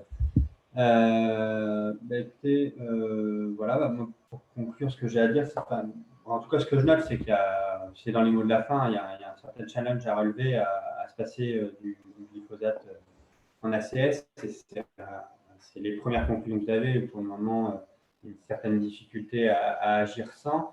Je tenais quand même à faire remarquer que dans les solutions qui sont trouvées, on a des fois d'autres herbicides qui peuvent être employés. Il faudrait faire attention à ce que le remède ne soit pas au final à nouveau un poison. Quand on prend le cas par exemple du Carflow qui a été utilisé sur le soja et qui est une réussite dans le cadre de l'essai qui a été présenté, on est sur une substance active, la propyzamide, qui est aussi une des substances que l'on peut retrouver dans l'eau. Donc voilà, on est sur un sujet là et l'exercice de solution ACS était bien celui du travail sur le sans glyphosate. C'est vrai que ça pourrait être aussi intéressant dans le cadre de ces réflexions, la question de ne pas trouver un substitut qui soit lui aussi à terme une problématique et quelque chose qui est également à réfléchir. C'est des éléments qui ont été en réflexion dans le cadre du projet au Solimio, mais voilà, il y a une question bien plus vaste et bien plus large qui est celle de l'utilisation au global des produits phytosanitaires et notamment des herbicides. Voilà ce que j'ai à dire. Oui, tout à fait. Ça fait peut-être une bonne transition avec ce que je voulais dire, c'est qu'effectivement, on voit que le sujet est très complexe, que voilà, on s'est mobilisé sur ce projet parce qu'on en avait un peu marre des yaka faucons. Donc, on voulait vraiment voilà, prendre part au débat technique, identifier des solutions, les tester en conditions d'agriculteur, et on voit toute la complexité que ça a quand on fait ça, et dans différentes conditions pédoclimatiques, comme on l'a dit, avec l'aspect débouché, avec l'aspect rendement. Et c'est vrai que c'est toute une durabilité globale qu'on cherche à regarder. On a été depuis longtemps mobilisé sur ce sujet-là pour dire que c'est pas en remplaçant par d'autres herbicides qu'on aura une solution au problème qui est celui de la gestion de l'enherbement et du glyphosate en particulier, puisque c'est celui qui est le plus pointé du doigt depuis plusieurs années. Donc voilà, c'est vrai qu'il faut regarder tout ça de façon durable, globale. C'est vraiment ce qu'on porte à la PAD avec cette approche systémique qui nous tient tant à cœur. C'est aussi pour ça que dans tout le protocole, on parlait des rotations tout à l'heure, forcément on ne déroge pas de cette volonté d'avoir vraiment des diversités des espèces et des variétés cultivées, et puis des couverts. Voilà. Donc on est vraiment dans cette approche-là. C'est pas toujours facile. On sait que c'est un travail de longue haleine, que c'est pas en 2 ans qu'on va résoudre le problème, et c'est pour ça que Alicia et toute l'équipe est mobilisée pour donner une suite au projet. Et voilà, on est vraiment qu'au tout début de l'histoire. On doit réfléchir long terme avec des objectifs de durabilité globale. Donc ça, c'est pas simple, mais voilà, c'est chouette d'avoir une mobilisation de terrain sur ce sujet-là, qui parte des agriculteurs et qui soit vraiment aussi une dynamique de territoire, parce qu'on n'en a pas beaucoup parlé, mais autour de ces plateformes-là, il y a une vie qui se crée, de réflexion d'agriculteurs, de formation, d'échanges techniques, de tours de plaine. On va avoir des journées techniques, on en a déjà eu, j'en ai parlé tout à l'heure, en 2018 et en 2019. On devait en avoir en 2020. On n'en a pas eu, mais en 2021, c'est planifié d'avoir des échanges techniques, on l'espère, sur le terrain. Voilà, donc il y a toute une vie qui se crée autour de cette thématique et qui est importante, parce qu'il faut qu'il y ait une mobilisation du terrain sur ces sujets-là, avec l'appui de tout le monde.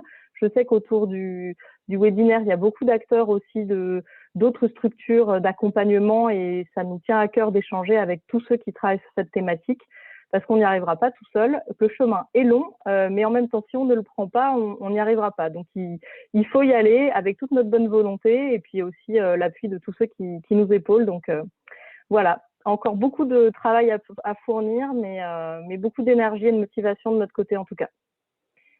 Voilà, je te laisse conclure, Marine. Oui, pour présenter peut-être les prochaines sessions au Solemio.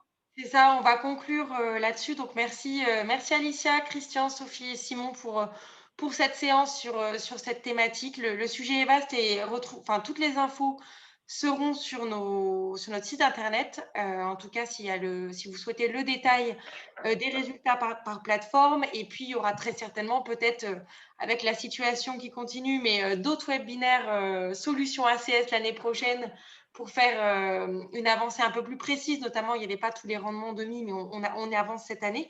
Plus, il y avait des demandes sur la partie résultats économiques, et puis, comme tu disais, Sophie, sur tous les enjeux globaux de durabilité. Donc voilà, tout ça sera mis sur notre site internet. Et puis, en attendant, je vous donne rendez-vous à la prochaine session, la semaine prochaine, pour clôturer nos séminaires, nos webinaires plutôt, au Solemio, sur la thématique cette fois-ci, comment développer une ACS vertueuse sur les territoires en JO. Donc, ça englobe un peu à la fois toutes les axes d'amélioration qu'on a identifiés au cours de ces 4 sessions, et puis comment derrière les territoires des fois peuvent aider à accompagner toute cette mise en mouvement localement avec les agriculteurs.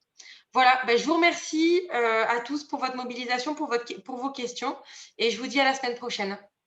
Et à bientôt sur les plateformes en vrai. Merci Sophie. À bientôt. Au revoir à tous. À bientôt. Au revoir.